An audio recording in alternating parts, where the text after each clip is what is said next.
Greetings and salutations, everybody. Welcome to the best damn movie-related show on the planet Earth, the John Campea Show, coming from right here on my YouTube channel. I'm, of course, your host, John Campea. It's an awesome honor and privilege, as it is every day, to have you, my international friends, join me as we talk about our favorite things in the world, movies and movie news and all that sorts of good stuff. And it's a Friday, and I'm flying solo here today, which is cool because we do have a number of things that we need to talk about here today. Tell you about this, though, first. Last night, I had this big, grandiose plan that I was going to do a double feature and maybe even a triple feature last night. Unfortunately, I had some meetings and they went way longer and it complicated my evenings, and I got to see none movies. Not two, not three, none movies. None movies did John see last night, which kind of sucks. So I'm going to try to make up for some of that this weekend if I can.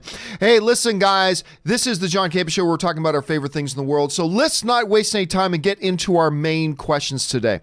How do we select our main questions in the John Campea Show? Well, it's really rather simple. You see, you come up with the main questions by simply going over to www.thejohncampeashow.com/contact. Once you guys get there, you'll see a form there, fill it out and hit the submit button, and then maybe, just maybe, you might see your topic or question featured here on the John Campea Show. With that down, let's dive right into our first main topic today. And our first main topic today gets sent over to us from Carter Kane, who writes, I'm a newer fan of the show, but I signed up for AMC A-List on your recommendation. Oh, thanks. It's good to hear. I hope you're enjoying it, man. When I signed up on the website, I noticed that they had quietly added a feature that you had been asking for called A-List Entourage. It lets me create a link that I sent to my wife so I can now buy an A-list ticket for both of us. I thought you'd want to know. All right, thanks a lot for sending that in, man. And yes, this is actually something that got mentioned yesterday. Somebody wrote this in yesterday in the live chat about there's this new A-list Entourage. And you're right. Quiet. Shh. Let's not tell anybody about it. It very quietly got rolled out, and they all of a sudden just come out. So here's the thing. I have been saying for a while that AMC A-List is the best thing to ever happen to film fans. It's just fantastic, particularly if you're a film fan who goes to more than one movie a month. If you go to more than one movie a month, A-List is for you. If you live close to some other theater chains, there are some other options as well. But when A-List came out, it said this is the best thing that's ever happened to film fans. Now, there are a couple of things that I mentioned about A-List that while it's great and I love it just the way it is, there are some things that they could do to improve the product. I thought there were a couple things they could clearly do to make the product even better. The main thing I asked for, and I'm not saying they did this because I asked for it, but if you guys remember, the main thing that I asked for was when me and my wife also has A-List. So when Ann and I want to go to a movie, say the next day, what we have to do is do this crazy little dance, right? We got to do this crazy dance where we'll be lying in bed, we're about to go to bed, we're laying in bed, it's like, okay, we're going to go see, Hobbs and Shaw. All right, we're going to go see Hobbs and Shaw tomorrow. All right, we got both our phones out, we're synchronizing our A-list. All right, AMC 6, AMC 8, or AMC 16, because we got 3 AMCs within about 10-minute walk, 15-minute walk of where we live. AMC 8, okay. The 7:15 show, okay, 7:15 show. Then we both open up, okay. Then we get the seating chart, right? So, all right, how about K7 and K8? Okay, that looks good. Okay, you ready? I'll take K7, you take K8. Okay, you ready? Ready? And mark. And then we get our tickets together, right? It's this really weird song and dance. Now, what really makes that a little bit odd is the fact that with A-List, I can go on my AMC app, and I can order 5 tickets for me and my friends and just designate one of the tickets as being my free A-List ticket. But I can buy tickets for my other friends. I always thought what would be great is if they gave me the ability to add Anne and her A-List membership to my account so that I can just buy a ticket for me and her without having to do this crazy synchronization. Well, they did it. Very quietly, very top secret, very hush-hush for some reason. They rolled out this feature, and I got to tell you, it's the best. This is the most important addition that they could have added to this because it already does everything great. You got one set price for $20-something bucks. That means if I go to see 2 movies a month, I'm well into the black, which is great. So I pay 20-something bucks a month. I get to pick my seat in advance, any theater I want, blah, blah, blah, 3 movies a week, fantastic. The one thing it was missing was the ability to just add that in. And now Anne has added me to her entourage. I have added her to mine. I'm going to add a couple of my other buddies to it. So that when one of us makes plans that we can go see these movies, I can just assign all their things. And it can't be taken advantage of because let's say I book the tickets, right? And I book it with my A-list and Anne's A-list. Anne still has to show her ID when she gets to the theater to show that, yep, it's really her. So you can't take advantage of the system. It is a great move. This is the single best thing they could have done with an already pretty damn good product. Clearly not a product that AMC's HR department came up with. Because that's a pack of idiots. But anyway, this is simply the best thing they could have come up with. I'm trying to think if there are some other, I know I've mentioned some other wish list features in the past that they could do to A-list that would make it even better. But honestly, this was the granddaddy of them. And I haven't had a chance to check it out yet. I haven't had a chance to test it out yet. Ann and I might test it out later tonight. But I absolutely love it. Question here is, guys, what do you think about this addition to the AMC A-list? I thought they just made a great product even better. Do you see some drawbacks with it? Do you have some other ideas about what they could do to improve that service? Jump down to the comment section below and let me know your thoughts. All right, let's move on now to our second main topic today. And our second main topic today gets sent in to us from Idu Kawaz, who writes, yesterday I entered Box Office Mojo, and to my amazement, the entire website has been revamped. All-time charts are gone. The new design is very formulaic. A lot of the content is now locked behind IMDb Pro paywall, and a lot more disappointing things. The revamp has got a really negative response from the industry, film fans, and me.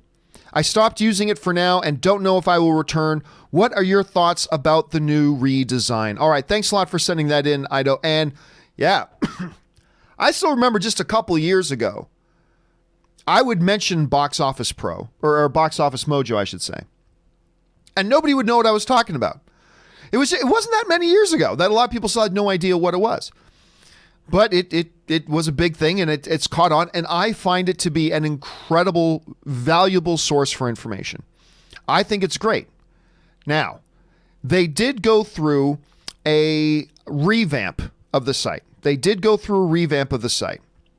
And now, instead of that, you can see in the far box there, that old look, Box Office Mojo with Mojo in the red, they now got a slicker new look, a little bit more of a modern look to it, if you will.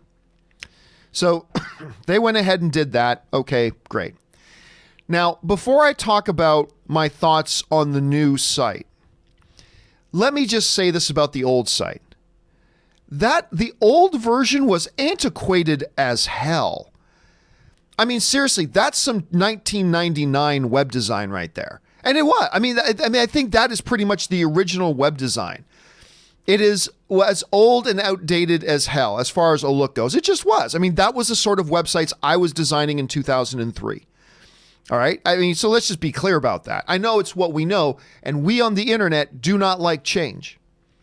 We on the internet do not like change. We don't like change at all. But they made the change. And I'll tell you what, from my point of view, and it's only my point of view, I think the layout and the design, now we'll get to the content in a second. I think the layout and the design of the site is vastly superior. I think it's vastly superior to the old site. I'll just be honest with you. I think like the release calendar, you can see that right up there in the middle, much more clearly laid out. It was hidden in these tiny text in this long scroll list on the sidebar before. It's much more laid out. They got very clear stuff about, hey, here's your biggest movies right here. Here's your domestic totals if you're looking for them. Internationals right beside that. All-time totals over there right beside calendar. To me, on the surface, the redesign, and I know everybody's poo-pooing it, but I'm not here to say the things you already want me to say. I'm here to say what I actually think, and then you make that as you will. I think the layout itself is a far superior layout. I really do. I at first it kind of threw me off guard, but I think a lot of the negative response is because, and me and Dennis Zen used to joke about this all the time, but we would change one color in a lower third and we would spend 2 weeks dealing with the hate mail about it. We on the internet do not like change. We do not like things to change on our stuff. We want stuff to stay exactly the way it is. And any little change, and we get kind of up in arms about it. We kind of get up in arms about it. We get upset. And that's fine, whatever. As far as the pure layout goes, I like it. All right. Well, what about functionality and content? Well, I'll be honest with you. I go to Box Office Mojo for a couple of very specific things. Number one, I go to look up box office totals. Imagine that. Box Office Mojo, I go for box office totals. So there's that. Number two, I go to look up historical data in the all-time. Now you mentioned, Ido, in your message that they've gotten rid of the all-time charts. No, the all-time charts are very much still there. So those ones are still there. But I go over to get box office numbers. Like if I want to know what's going on with Joker, or let's say, if I want to know what's going on with Joker, all right, I'll just click on Joker here. And hey, look, there's all the information I was looking for. It gives me the domestic totals, the international total, and the worldwide total. It tells me what it made on its opening weekend, which that's one of my big things. I'm always looking for, when I'm looking at back catalog movies, I say, I wonder, what did it do on its opening weekend? And I look for that. I see the number of theaters that it played in wide. What was its widest release? I get to go into and see a big breakdown of how much money it made day by day. This is actually much more clearly laid out than it was in the old format, by the way. So there's all that.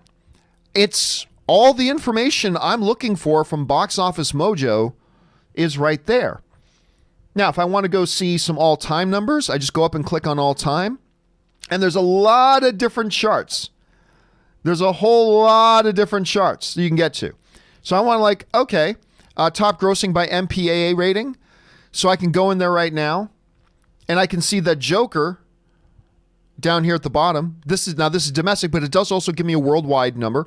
Right now, domestically, Joker is the number 11 all-time R-rated film, domestically speaking. You can see what's ahead of it there. But it just gives me a whole ton of options. They're all there. So I gotta say, for me, and again, I'm only speaking for myself here, but I've got to say that for me and all the things that I use Box Office Mojo for, all of it's still there. I don't go to Box Office Mojo to see the 45 directors or the 45 actors that were in a movie. I go to IMDb for that.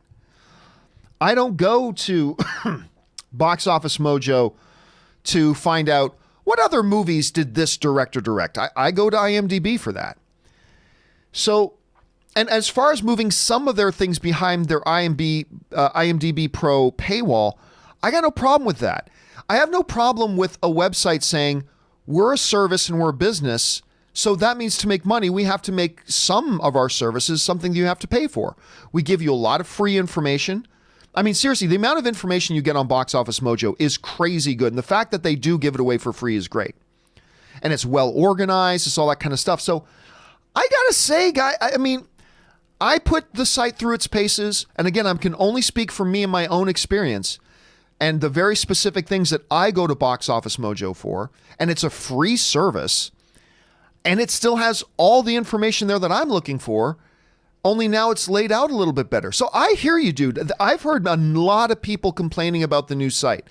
And I can't speak for your experience because only you know what you go to that site specifically for. So I can't speak to your experience. All I can say is that I've put the site through its paces for my purposes, the things I look for, the information that's important to me. And I found that it's all still there and laid out in a more coherent package. Now, my opinion may not be the popular opinion, and that's fine, but I can only tell you what my experience has been, and so far, I got to say I like it. But hey, change always will make some people happier and some people unhappier. That's the nature of change. And just because I liked it doesn't mean you need to like it. So, hey, it is what it is, but that's my thoughts on it. Thanks for asking, dude. All right, let's now move on to our third main topic today. And our third main topic today gets sent in to us from Ben Ellman, who writes, "Hey, John and crew. I just read an article from comicbook.com saying that Rian Johnson recently confirmed to Entertainment Tonight that he's still working on his Star Wars trilogy with Lucasfilm. Is this all just a cover-up to keep the focus on the rise of Skywalker like Ben Affleck with Batman before Justice League, or do you think he's really working on it still? I'm at the point where I'll believe it when I see it. Thanks, and may the Force be with you." All right, thanks a lot for sending that in, man. And yes, on to Entertainment Tonight. Now, you guys remember this. They announced,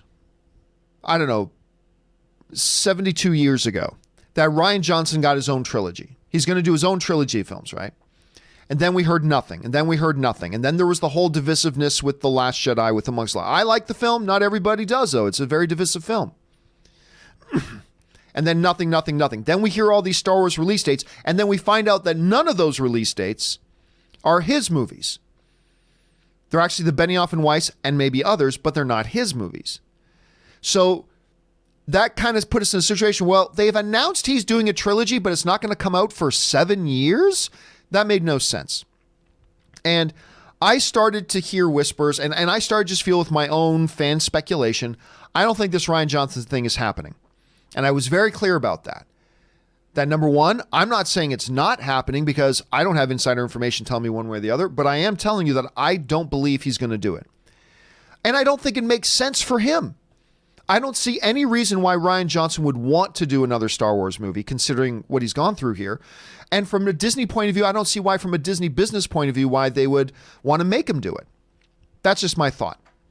Anyway, this all kind of came to a head, and we talked about this a couple weeks ago, but a couple weeks ago, Rian Johnson made the following comment that seemed to make it pretty clear what was going on. Rian Johnson, now this is a few weeks ago, he said this. When asked if he's still going to do his Star Wars movies, he said this: "Well, we'll see." We'll see?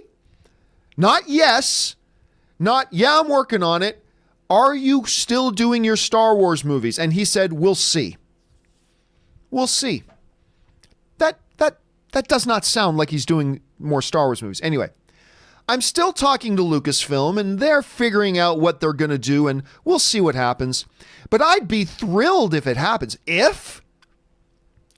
We'll see, and if it happens.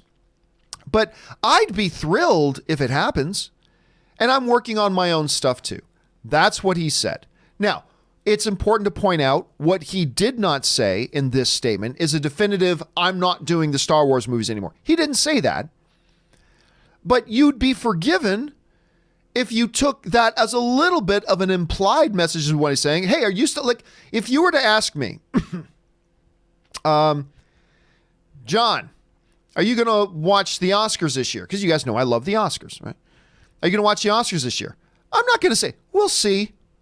No, I am. It is a definitive thing. I am watching the Oscars this year. I mean, I'd be thrilled if I did watch the Oscars. No. I am watching the Oscars this year. Not, well, we'll see. And I'd be thrilled if we did. No.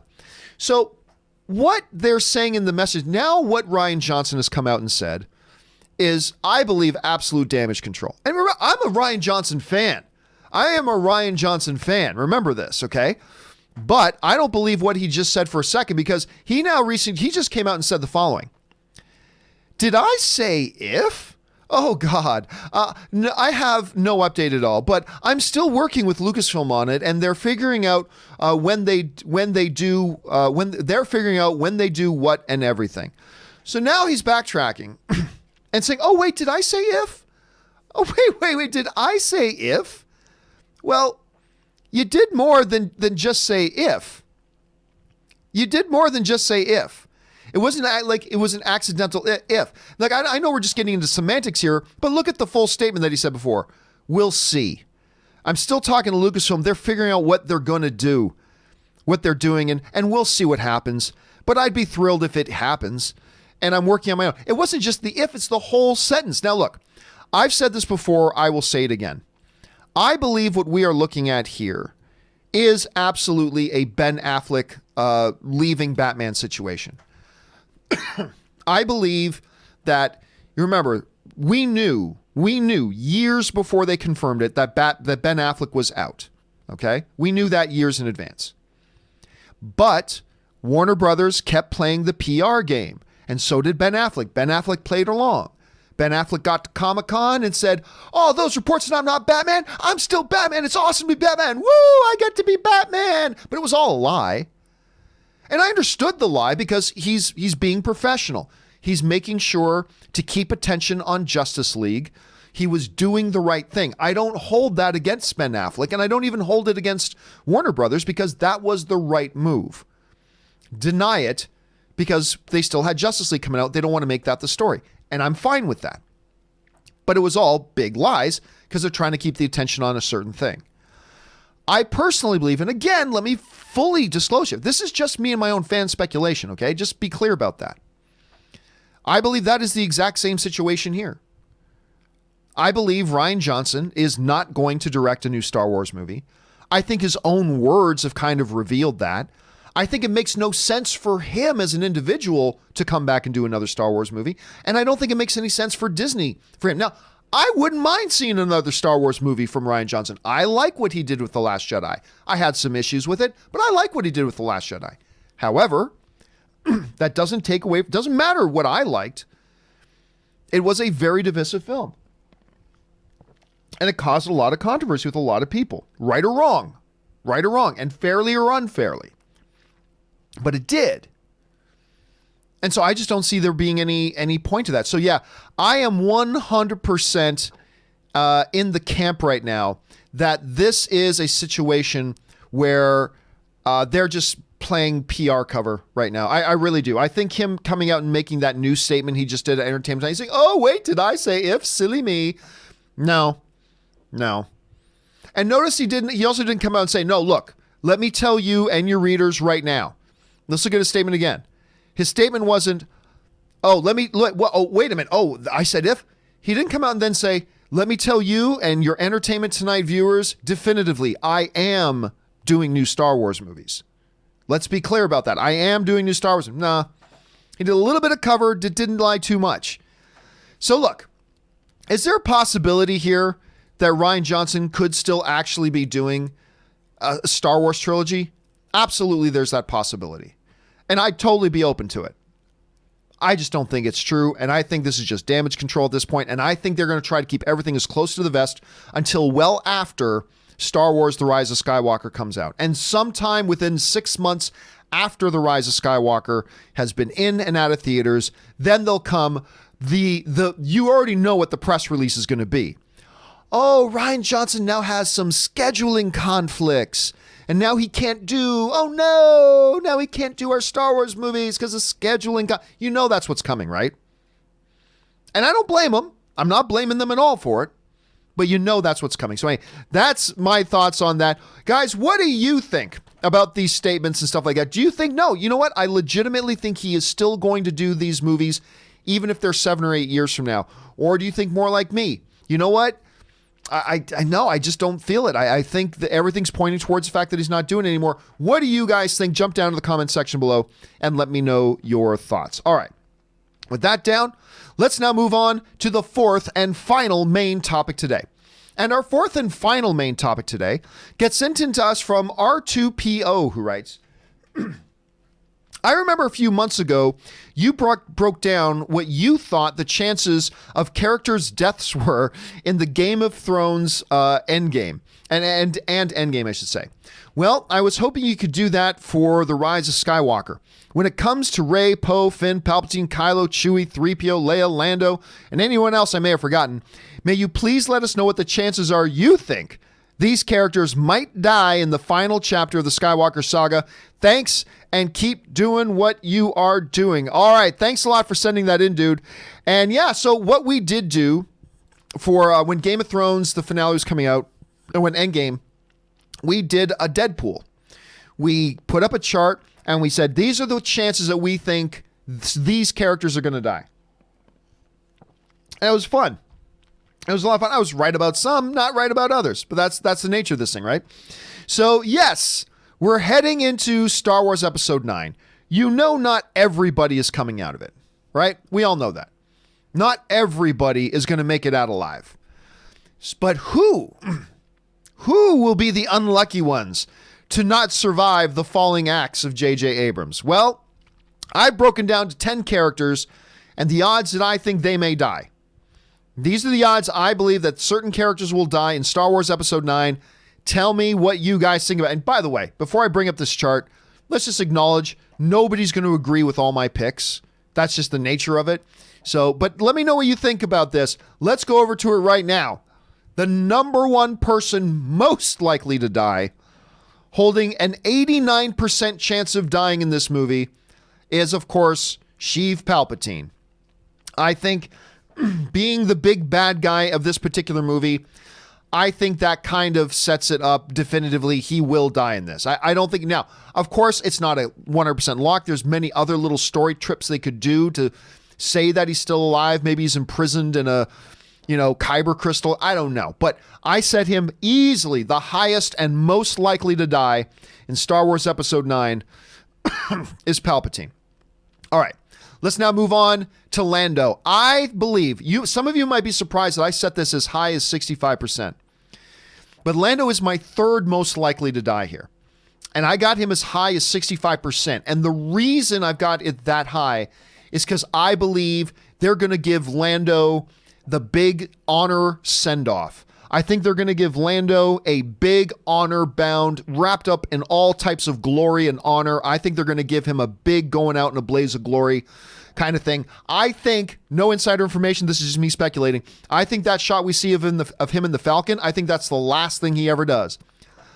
I think he saves the world, saves the universe, whatever, but I think there's a good chance. Now, obviously, still 35% chance that he lives by the end. There's still a good chance he lives, but I'm going Lando as high as 65%. That brings us to Chewbacca.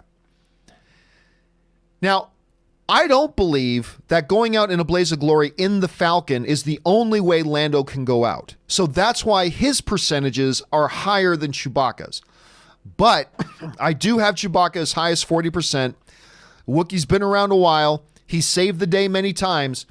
And I believe, because I think there's a good chance Lando goes out in a blaze of glory in the Millennium Falcon, I believe Chewie could be in there too. So I got Chewie as high as 40%. But he will not be killed by a moon. That stupid, idiotic, expanded universe nonsense. He will not be killed by being hit by a moon. I'll tell you that. Oh my God, if JJ did that, that would be ridiculous. Anyway, I got Chewie as high as 40% here. Rey. There is always a possibility, so I will go 7%, but I have Rey as the least likely to die in all this. Remember, at one point, and plans could have changed, but Kathleen Kennedy at one point, like a year or two ago, talked about future movies with Rey and Poe and Finn and things like that. So not only is it just because she's the hero of the movie, so she is most likely to live, but also because it seems like Lucasfilm may have plans for future solo adventures with this particular character already in the works, or at least already on the drawing board. So I have Rey as low as 7%. The same goes true for Poe and Finn. Because they are the heroes of the franchise, of this one. We have heard Kathleen Kennedy say there are plans for future, and again, plans could have changed. So I think they have slightly higher chances of dying. I'll give Poe 11%. I'll give Rey or Finn 13%. This next one might surprise you. Let's talk about Leia for a second. Some people might be surprised that I'm not listing Leia much, much higher. Some people might think that Leia should be ranked like maybe 70% or 80%. I still have her much higher than, say, Rey or Poe, but I have her still listed rather low for this main reason. There is no footage. Remember, everything we're going to see of Leia in this movie is going to be recycled footage, unused footage from The Force Awakens that J.J. Abrams had. Okay, so that much we already know. What they never shot with J.J. Abrams is any sort of death scene with Carrie Fisher. that's why I think there is actually a strong possibility, and I could be dead wrong about this. I could be absolutely dead wrong about this. But because of that one key fact, I think there is a decent chance that Leia actually makes it to the end of this movie. Because they never shot anything that would be satisfying of Leia dying. They never shot anything like that. And I don't think what JJ, and again, I could be completely wrong on this. I still say it's as high as 22%, but I don't think JJ Abrams is going to have Leia die off camera. I don't think he's going to have her, I don't think he'd knock that character off like that. So I'm actually, while it's higher than other characters, I'm going to say Leia's at 22%. And I'm sure that's surprising most of you, but I'm going to go as low as 22%. Anyway, let's move on to 3PO. There are some people who would think that maybe 50% is too low for 3PO because, you know, in the trailer we saw, it's taking one last look at my friends. It's actually a pretty nice line. You might think, oh, that's it. He's gone. I'm not so sure about that, though. I mean, it is certainly far more likely than a lot of the other characters. It would be neat to give 3PO a moment like that where he does something heroic and dies. Something they've never given him, really. They've never given him anything really heroic to do in any of the Star Wars movies. He's always been comic relief. Maybe they give him that going out, so I'll give him as high as 50%. That brings us to R2. One of the original Star Wars characters. One of the first characters we see in the entire franchise. But so I'll go as high as 23%, but I just don't see it. I just don't see them going, let's off R2. I just don't see it. I don't know how they do it. So is a possibility. High as 23%. We'll go with that. That brings us finally to Kylo Ren, who I have as the second highest chances of dying. I believe he does not make it out of this movie. But there are obviously some possible narrative avenues for keeping him alive. So that's why I'll go as high as 67%. I believe there's a 67% chance that he dies in this movie, leaving us, what is that, 33% that maybe he does not, because there are some other possibilities. But in the world of is it likely or unlikely that he dies, I think it is likely that Kylo Ren dies. So there you have it, guys. That's my Deadpool for Star Wars Episode 9. This far out. I got Palpatine at 89%, Lando at 65%, Chewbacca at 40%, Rey only at 7%, Poe and Finn at 11% and 13% respectively. Leia. I know this is going to be the big one that surprises most people, but I keep Leia as low as 22%, 3PO at 50%, R2 at 23%, and then we round it out with Kylo Ren at a hefty 67% in the Deadpool for Star Wars Episode 9. So there you have it, guys. Those are my rankings by odds of who's going to die in Star Wars Episode 9. I'm sure you relatively agree with some of my guesses. I'm sure you completely disagree with some of my other guesses. I want to know, how would you rank them? Jump on down to the comment section below and let me know your thoughts. All right, guys. With all that down and out of the way, we're going to move on and take some live questions today. And you know what? Let's not waste any time. We're not even going to take our break today. We're not even going to take our break. We're just going to dive right into the live questions. So let's jump right into it and hop on over there. And we're going to start things off with Duke Silver, who writes, one of two. Which do you want more and which would make more? A second Simpsons movie or a second South Park movie or a first Family Guy? I think I'm intrigued by all of those. I think I would be most intrigued by a first Family Guy movie. It'd be interesting to see what Seth MacFarlane does with that and being able to make it rated R and really be unhinged and do whatever. I'd be most intrigued by that. So I'm going to say I'd be most intrigued by first Family Guy. But the one that would make the most money is the Simpsons movie. Now, you can say all you want, Simpsons hasn't been good for a lot of years. It's not what it used to be. You can say all that, and you may be right. But Simpsons is still a celebrated, beloved IP. And I really do think that pretty easily, the Simpsons movie, a second Simpsons movie would be the one that would make the most box office. All right. Carolina 29593 writes, you know what? I know we have a dangerous job to do here, but I'm taking this. I'm taking this couch. The quote was from Family Guy Blue Harvest. I don't remember. I saw Family Guy Blue Harvest, which was great. not the funniest thing ever, but it was great. I did enjoy it a lot. I don't remember that line. So I'm glad you followed that up, Carolina, with telling me what it was from, because I wouldn't have known otherwise. So thank you for that, dude. And if you've never seen Family Guy Blue Harvest, it's a whole Star Wars spoof thing. Follow Carolina's advice. Go and check it out because it really, really is quite enjoyable. All right. Curtis Lopez writes, over under 15%. Paul Dano says, riddle me this in Batman. Oh, are you kidding me? 15%? Oh, way over. Wait, now I'm not going to say 100%, but 15% that he says the only iconic line that Riddler really has? Yeah, I'll take way over 15% on that. Way over. Curtis also writes, saw Lighthouse, weird ending, mostly very good. Again, Lighthouse was one of the movies I was going to do in my possible triple feature last night. But none movies is what Johnny had the opportunity to go out and see last night, which pissed me off. But I will make those up. So I still have not seen The Lighthouse, damn it. I still have not seen The Lighthouse. So I got to get around to that. Hopefully maybe later tonight I'll get a chance to do it. But I'm glad you enjoyed it. Curtis also writes, watching Wizard of Oz today in AMC Dolby Prime, one of the all-time classics. I have never seen I don't believe. Oh, wait a minute. Have I? For now, I'm going to stick with I haven't. I might be wrong about that, but I don't believe I've ever seen Wizard of Oz on the big screen. What a glorious way to watch one of the most beloved movies of all time. Hope you have a good time, dude. All right, Tom Gillard writes, tricked my friend into thinking I accidentally booked tickets for Cats instead of Star Wars. She's freaking out, and I have no regrets. Well, you better hope she doesn't watch the show, Tom, because you just tipped your hand, dude. But that does sound like particularly if your friend's a big Star Wars fan, that actually sounds pretty fun because they're going to be pretty excited on opening night. But all I know is that for me, I would be telling you, Tom, thanks for getting me tickets to Cats, but I fully intend to see Star Wars that night, so I can't go. Sorry.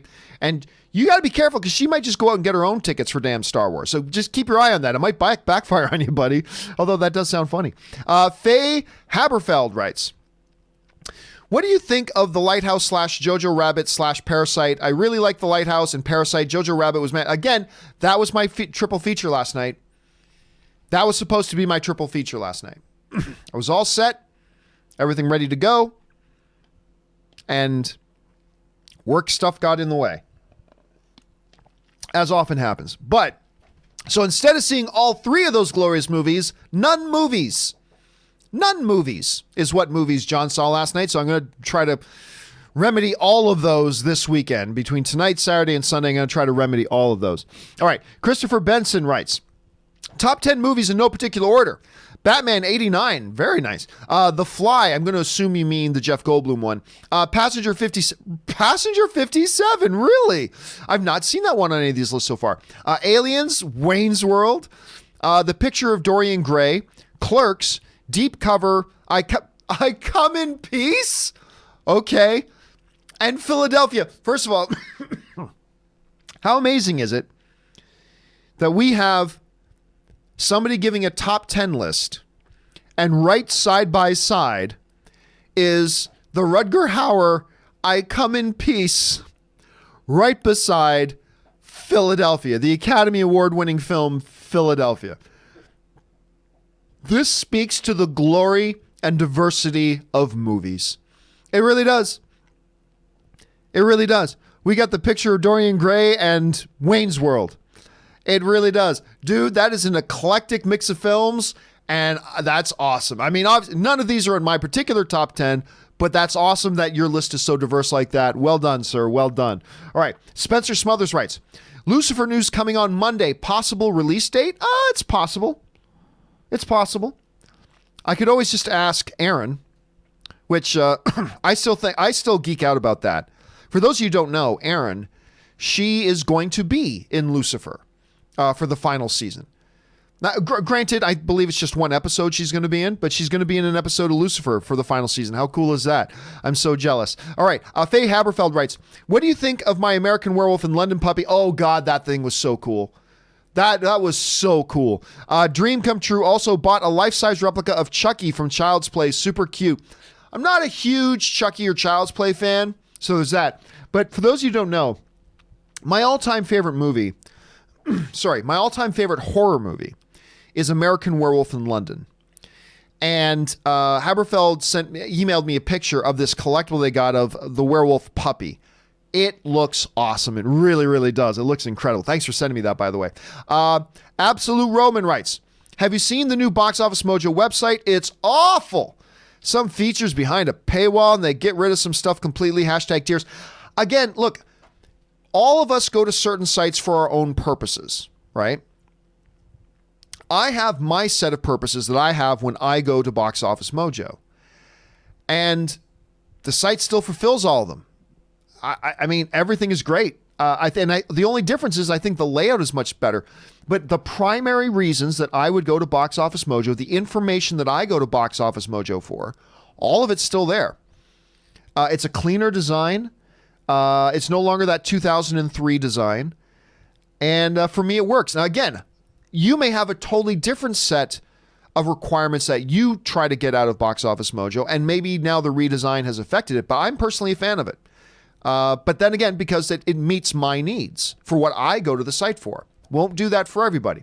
But all I can say absolutely is that it works for me. All right, Nathan Oswald writes, hottest, Lily James, Naomi Scott, Alicia Vikander. I'm not here to rate women on their appearance. They are all stunningly gorgeous, beautiful women. Absolutely they are. And they're all ridiculous. They're all really talented too. I said this on the show yesterday. I'm becoming really, I'm getting into Naomi Scott more. I thought she was great in Aladdin. And I admit, first of all, I liked her in Power Rangers, which is really weird to say, but I liked her in Power Rangers. And so when I found out they announced her in Aladdin, I was like, okay, all right. I mean, I wasn't jumping up and down about it, but like, all right. I really liked her in Aladdin. And now it's because of her that I even have the slightest bit of interest in this new Charlie's Angels. But Alicia Vikander, super talented. Lily James, stupidly talented. They're all just fantastic. All right. Mr. 47 writes, me, when is Sandler going to be in a good movie again? Adam in Uncut Gems. I'm done. It means nothing. It meant nothing. Please give me another shot. I honestly don't know what it is you're trying to say, mister. Sorry about that, dude. Alvin Elmore writes, I've seen Joker 3 times now, and nowhere is race mentioned or even alluded to in the movie. So I find it odd that the New York Times would write an article saying Fleck represents dangerous whiteness. Well, I haven't read the article, so I can't. I don't know why I'll be honest with you, Alvin. I don't know why we worry about what one particular outlet somewhere says in a particular editorial or an observation. It is what it is. Now, maybe I'd feel the same way you did if I read the article and I understood what their context was. But since I haven't read the article and I don't know the context, and context is everything, since I don't know the context, I can't really allude to it. But your observation is completely right. Like when I watch the Joker, nobody's race at any time is ever mentioned in the film. Anyway, so I agree with that observation, but I can't comment on a New York Times article that I haven't read, especially when I haven't read the context of it, and that is the most important thing, so I can't say anything. All right, Matsiv Jada writes, Chinese companies are starting to co-finance films in my country, and they're adding their propaganda to them. Hopefully this won't lead to censorship. Well, look, I've seen a lot of films that are co-financed by Chinese companies. I have not seen a lot of propaganda in them. Plus, remember, Chinese companies are not the Chinese government. But, look, every movie, to one degree or another, has some form of propaganda in it.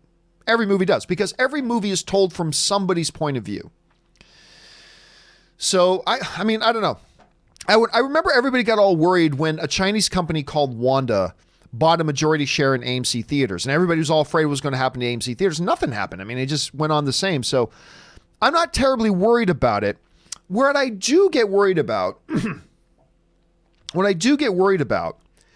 because remember, Chinese companies, no matter what movies they finance, they will have no control over other movies they don't finance, right?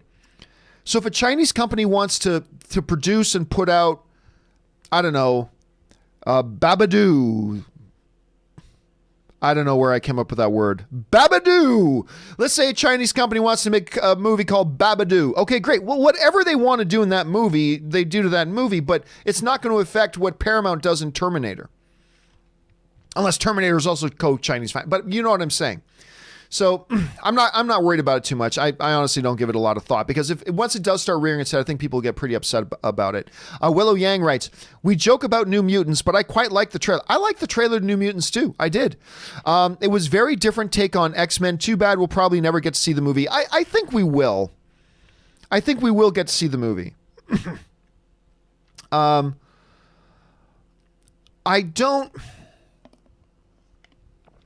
I'm not 100% for sure that it's going to be a theatrical release, but so far right now, Disney is still sticking to those guns, saying it will be a theatrical release. So for now, okay, fine. But even if it's not, it'll be on one of the streaming services, whether it's, I don't think it'll be Disney Plus, but it would probably be Hulu. So we're going to see it.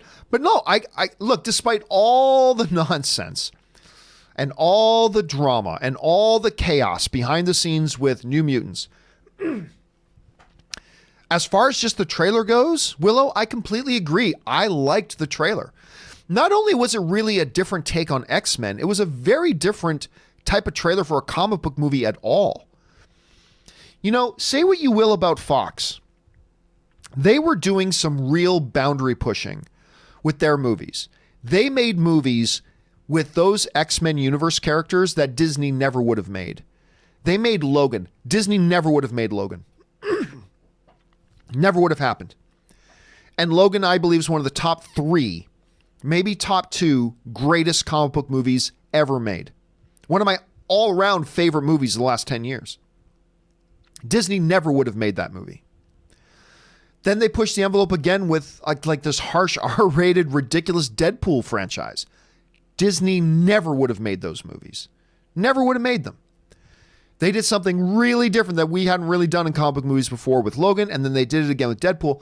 And you know what? I really was fascinated by the fact that it looked like they were going to do it again, try something completely different for the comic book genre, and go like comic book horror with, but this particular type of horror with X-Men title characters, with New Mutants. I was actually quite fascinated by that trailer. So let's see what ultimately happens. All right. Nathan Oswald writes, still no trailer for for Chaos Walking. Yeah, this could be that's another movie with a lot of drama behind it. Tom Holland, Daisy Ridley. It was supposed to be in theaters already. There is seriously, the drama going on behind the scenes with that movie. That movie's a complete mess. And they're doing an overhaul of it. They are doing an overhaul of the movie. They canceled the release date. I still think it's going to hit theaters at some point. It will. But God, what a disaster that movie's turned out to be. And the end product may be great. You know, all the things they're doing now to fix it might be for the best. So let's see how it turns out. But as of right now, it's a total disaster. James Welsh writes, who wins the December 18th, 2020 weekend? Dune, Uncharted, West Side Story, or Coming to America? Wow. I'm going to go Uncharted. Now, I haven't looked it up to know for sure that is the release schedule, but I'm going to go Uncharted. If it does actually come out at that time. It is a popular IP. It's going to be a big adventure movie, all that kind of stuff. Now, the best movie will most likely be Dune or West Side Story, because West Side Story is being done by Spielberg, the greatest filmmaker of all time. But Dune is being done by Denis Villeneuve on a classic sci-fi thing. But I don't think Dune wins the box office. I honestly think the box office winner. Now, look, we still have a long way to go. Don't hold me to any of this, because we got to see how these come together. We got to see what they start to look like. Then we got to see the trailers. I may totally change my mind later. But for right now, I think the winner that weekend would probably end up being Uncharted. All right. Initial D's writes, hey, John and Rob, and Rob's not here, obviously. Rob, I feel bad not saying hi to you the other day, especially after you correctly identified the source of my name. That's right, he did. You may have mispronounced it, but at least you didn't say anal D's. Yes, I've been called that. You're literally the second or third person ever in about 8 years to get its origin. I love the Initial D anime, and my real name starts with a D, so it worked out. It's funny. Yeah, well, remember, I think for a long time, too, Anatole? Did I call it Anatole? I think I called it Anatole D's for a while. And then one day you corrected me and you mentioned its initial with an A. Oh, that makes more sense. I still remember that. But yeah, that was really good that Rob got that reference right away. Initial then follows up 3-3. How switching the I with an A throws everyone off. Anyways, thank you guys and to everyone sending in super chats for keeping me entertained daily. Oh, thanks so much for that, Initial D. And that's the other thing. One of the great things about everybody sending in the questions is that you're not just entertaining me by sending in really fun things to talk about. You're entertaining the whole audience. And that's why I sign up. It's not just a formality. It's why I sign off every show when I go, and a special thanks to you guys who sent in the questions, not just because you gave us great fun things to talk about, but also because you support the channel. You guys are actually part of the reason other people enjoy the show is because of the stuff you guys sent in. So thank you for that, guys. I mean, look, some of the stuff that gets sent in is kind of ridiculous, but a lot of the times the stuff you guys send is really well thought out, or really funny, or really interesting stuff. And it's you're not just entertaining me, you're entertaining everybody else as well. So thank you deeply for all of that, guys. All right. And you're part of that too, Initial, by the way. And Initial follows up one more time. You learn something new every day. I learn something new every day on this show. I feel like every day on the show, I go, really? I didn't know that. I learned something new today. I love the fact, it's one of the things I love about doing this show. One of the many things I love about doing this show is that I learn crap. I learn stuff doing this show, which is fantastic for me. I do. I learn stuff from you guys all the time, which is why it's great having a community. That's why it's great having a community to talk about this stuff. So I'm with you, Initial, and thanks for sharing your thoughts, dude. All right. Raymond Verada writes, what's with Brazil Comic-Con experience, CCXP? First Wonder Woman 84, now the cast of Birds of Prey is heading there, biggest outside of the US. Dude, I am telling you what, we talked about this the other day. Last year, CCXP was massive. It was massive.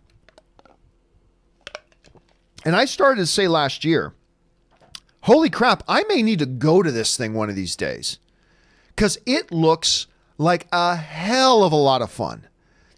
And the scale of it is monstrous. And hey, there's not many people who know how to throw a party like the Brazilians. Not a lot of people know how to throw a party like Brazilians. Italians, but also Brazilians, dude. I've seen footage of street parties down there. I want to be a part of that. Anyway, I'm telling you what, I really do think I've got to get myself down to Brazil one of these days for this CCXP because it just looks awesome. And yeah, I think it is easily the biggest one outside of the US. And even if it were in the US, it would be one of the biggest ones. And it just keeps growing. And I might have to look to see if there's some way I might be able to get myself down there for that. I don't know. We'll have to wait and see, but it looks crazy good. All right, Harry Mudd writes, watched Living With Yourself, the Paul Rudd show, earlier today. Wasn't disappointed. Paul Rudd was great. That's one Ann and I both want to watch. I haven't got around to it yet, but we both want to watch it. Number one, because it's Paul Rudd. You know what? I'll be honest with you. The premise is still pretty interesting, but I think the main draw for us is Paul Rudd. But I am looking forward to seeing it. So I'm glad you liked it, dude. All right. James Ayala sends in a really large super chat. Thank you, James, for supporting the channel on that level, dude. We appreciate it around here. Hey, boss. Hope you're awesome. I am awesome. Thank you. I have some of my personal MCU casting choices. Not linked, but Pierce Brosnan as Dr. Victor Von Doom and Jason Isaac as Professor Xavier. What do you think? Well, basically, James, I don't care. I don't do what do you think of X actor in X role? I don't do any of that. I generally don't talk about those topics because my underlining philosophy is this. As long as you get in a good actor, as long as the person you're putting in the role is a good actor, then I'm good with it. But since I don't read the scripts in advance, I don't know the specifics that they need for that character. So like, for instance, on one hand, you think, oh my God, Bryan Cranston would make a great Lex Luthor. Okay, yeah. But if you read the script, you realize, oh, no, Bryan Cranston wouldn't be good for this particular role. And so they go, because only the people who are privy to the script know what specifically they need for that role. So I'm like, it's it's kind of pointless to speculate on that stuff too much. So I generally don't get into the X actor and X role thing. But I will say this. Jason Isaacs is a great actor. I like Jason Isaacs very much. I've been a Pierce Brosnan fan for a long time. I think the dude's great. So I'll just say I think those two dudes are great, and I'll just kind of leave it at that. So thanks for sharing your thoughts, dude. All right. James also writes in. Also, a cool take on Doctor Doom in the MCU could be that he takes abandoned Iron Man armor and does the silver paint job and wears the green cloak, sort of the infamous Iron Man take from the comics. I don't know. I kind of like the idea of Victor Von Doom doing everything himself. Because that's kind of the underlying pathology of Victor, right? Is that he has a fundamental belief that he doesn't need anybody else. And the notion that he pulls a vulture, because what you're just saying now is kind of what they did in Spider-Man Homecoming, right? Vulture collected up old tech and even got his hands on some Stark tech and made his own vulture suit. I mean, they've kind of been there, done that a little bit. And again, to me, the underlying pathology of a Victor Von Doom is that he doesn't believe he needs somebody else's stuff. He doesn't believe he needs somebody else. He doesn't believe he needs anybody else. And so that would, to me, be a little bit contrary, I think, James. I think it would be a little bit contrary to who the character is. And again, that particular plot thread about old Stark tech gets turned into something villainous. We've seen that already. We've seen that a couple of times. So I myself don't really see that being a possibility, but never say never about any of this stuff, dude. Never say never. All right. Benny95 writes, "Hey, John, hope you're doing well." I am doing well. Thank you, Benny. "I have a problem with people saying Kylo is irredeemable. Didn't Anakin murder kids and millions of Jedi? I mean, I understand that it's the Han Solo, and I love Han, but in the whole scheme of things and the universe, isn't his death far less tragic?" Well, there's a couple of things here, Benny. Number one, just because somebody else was even worse doesn't change the situation for that character, right? It's like saying, you have been found guilty of murdering 7 people. You are given life in prison. But judge, there's this other guy who murdered 40 people. Okay, what does that have to do with you? Okay, there was somebody worse once. Whatever happens to them has nothing to do with you. You did this. Now, the reason I believe that Kylo Ren is irredeemable is not because he killed Han Solo. Because if that was the only argument for saying Kylo Ren is irredeemable, then the whole thing comes into play. Was like, then how can you say that Anakin was redeemable? And by the way, had Vader not died at the end of Return of the Jedi, he would have been court-martialed. He would have been court-martialed and put in prison, maybe even executed for his high crimes against the universe. They would have said, "Oh, but you saved us in the last second." I mean, that would probably stop them from executing him, but he still would have been life in prison after that. I'm just saying. But if the only argument for the irredeemability of Kylo Ren was the fact that he killed Han Solo, then I don't buy into that. Here's why I don't think he's redeemable. All right. Is because by Star Wars pacing, we have had several characters have what I call come to Jesus moments. Definitive crisis moments where they have to make a pinnacle decision. I call them come to Jesus moments. Luke had his come to Jesus moment, right? It was a moment in Return of the Jedi where he is concluding his fight with Vader. He's cut off Vader's hand. Vader's now on the ground holding up his hand at basically physically asking for mercy. And Luke's ready to strike him down. And the Emperor, of course, is on the side going, "Good, now strike him down and take your father's place at my side." Right? So that's Luke at that moment is having his come to Jesus moment. That was his pivotal, what direction do I go moment. and he chose to throw his lightsaber aside. By the way, I don't know why he threw his lightsaber aside. The Emperor is still there. Why not just turn off the lightsaber and keep it on you? Why not do that, Luke? Anyway, but Luke throws his lightsaber aside. Says, "You'll not turn me. I'm a Jedi like my father. Screw you, Palpy." I mean, that's... so he made that choice. A few moments later, Vader had a come to Jesus moment. As he's standing there watching the Emperor killing his son, he had a choice to make. That was his moment to make a choice. And he chose his son. He chose the light side in that moment. For me, and some of you have heard me talk about this before, Kylo Ren had that moment in the movies already. He was given his come to Jesus moment.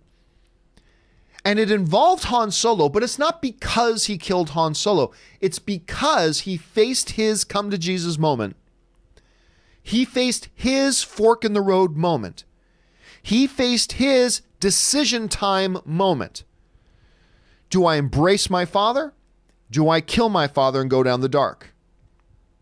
And unlike Luke and unlike Vader, when they faced their moments, he chose the dark side. He chose, regardless that it was Han Solo that he killed, he chose in that moment to do the evil thing. You can make an argument that Kylo faced another come to Jesus moment later on in The Last Jedi.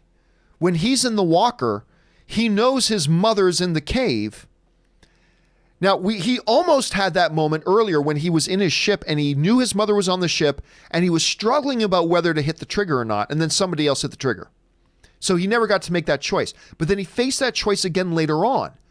He's in the walker. He knows his mother's in that cave. And he's like, destroy it all.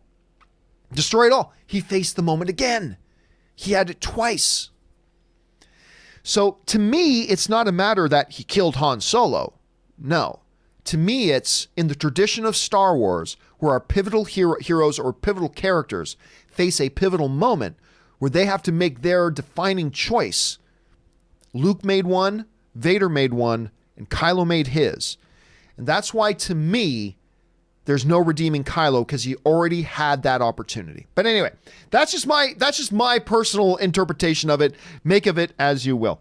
Okay, let's move on here. Benny95 writes, also, Anakin then became a frickin' Force ghost after killing the Emperor, but apparently he never died. So shouldn't Anakin not be redeemed? Well, no. Again, I gotta be honest with you guys. I completely reject this notion. There's this popular notion going around that I think is foolhardy, to be honest with you, that, oh, if the Emperor is still alive, that means what Vader did at the end of Return of the Jedi was meaningless. I'm like, what are you talking about? Vader, by choosing Luke, number one, he saved Luke, he saved the rebellion, he saved the universe, and his actions in killing the Emperor, let's say getting rid of the Emperor, his actions by getting rid of the Emperor ushered in decades of peace in the galaxy. Just because 30 years later something else goes bad does not undo what Vader did with his choice at the end of Return of the Jedi. Now, had he still lived, he would have been court-martialed. But Anakin fulfilled his destiny. He brought balance to the Force. It wasn't forever and eternity, but happily ever after never is. But it did usher in decades of peace in the galaxy. And that is not undone by the fact that by the fact that the Emperor is still around. So that's just my thoughts on that. That's just my thoughts. All right.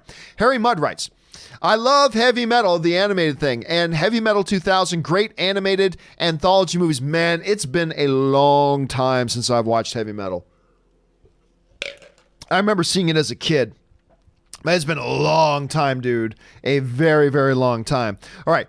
Angry Irish Benjamin writes, I was trying to send you a message of Charlton Heston's "You Maniacs" speech, but the super chat won't let me. I don't know what that means, Angry Irish, but that's a great speech. Harry Mudd writes, "Hey, Rob, Chris, Aaron, and John. Good Friday. How's your weekend going so far?" Well, other than the fact that I did not get to do my triple feature, let alone my double feature last night, none movies. John saw none movies last night. Other than that, it's actually been a pretty good start to the weekend. A good start to the weekend. Nazir Dawkins writes, "Going to a screening of Knives Out on Monday. Dude, I am so excited for that film." Again, I've had a couple people, people I know pretty well, have now seen the film as well. And on top of all the other glowing reports, I've talked now to a couple people that I personally know that have seen the movie, and they are over the moon about it. So I haven't seen it yet myself. Maybe I'll hate it, but I'm very, very excited to see that movie. I'm a little bit jealous so you get to see it on Monday. All right. Just Too Tasty Good writes, "Which Commissioner Gordon performance is better between Gary Oldman or J.K. Simmons, and who is the better overall actor?" I mean, come on, that's a ridiculous question. As far as who had the better, J.K. Simmons was literally in his movie for 5 minutes. J.K. Simmons was in one movie, basically one scene, for about 5 minutes of total screen time. Gary Oldman was actually a full-fledged character in a series of films as Commissioner Gordon. So there's no comparing those things. That's not comparing. Who is the better overall actor? That's a subjective thing. I may think one person, another person may think another, which is fine. They are both Academy Award winners. They're both absolutely fantastic. I will give the slight nod to Gary Oldman, but not by a lot. But I would give the slight nod to Gary Oldman, but JK is world class. JK is absolutely world class nonetheless. All right. Harry Mudd writes, just Gary Oldman, no doubt about that. Hey, remember, they're both Academy Award winners. They're both fantastic. But yeah, I'll give the slight nod to Gary. Harry Mudd also writes, anyone of you seen The Arrival? Charlie Sheen. Oh, yeah, I saw The Arrival. I still remember that, too, because it freaked me out. I don't know why it freaked me out so much. But like the aliens, remember they had their knees jointed the opposite way of ours? Because instead of the knee bending like this, it bent like completely the opposite way. And I remember seeing that, and it was like, oh, it was just something about the character design of those aliens that I thought was, it just freaked me out. I don't know what it was. It was just the reverse joint just kind of freaked me out. I don't know why. All right, Roman Bryant writes, John, I love Iron Man 3. I think it's the most underrated MCU movie. Maybe now that we're getting the real Mandarin, it helped me accept the twist. Listen, I always liked the twist. I did. I've always liked Iron Man 3, but still very far down on the overall MCU list. But I appreciate Iron Man 3 for what it was. I even like the twist. However, initially, I'm like, all you people who have a problem with the twist are crazy. You don't know what you're talking about. But then the more I thought about it, thinking, you know what? I get it. I get why people were upset with the twist. Because the Mandarin is a beloved character, a beloved villain to a lot of comic book fans. And you advertised we're getting the Mandarin. You told everybody the Mandarin's in this movie. Look at Ben Kingsley as the Mandarin, and he looked awesome. And I thought the trailers with Ben Kingsley, you'll never see me coming. Oh my God, I thought it was awesome. Just awesome stuff. And I like the twist myself, but the more I thought about it, it's like, you know what? I get it now. I get it. There were people who were really excited about Mandarin, and they never got Mandarin. And I mean, it still worked for me, and I still appreciate it, but I started to totally understand why other people were upset by it. I started to understand it. Again, I still think it's one of the weaker MCU movies, but I appreciated it for what it was. I did. I especially like the whole PTSD thing they examined with Tony and all that kind of stuff. So there's some really good things about it, I think. But again, to me, one of the weaker films overall. All right, Ryan Lohner writes, I hope time travel is invented so we can ask Orson Welles and D.W. Griffith about the MCU.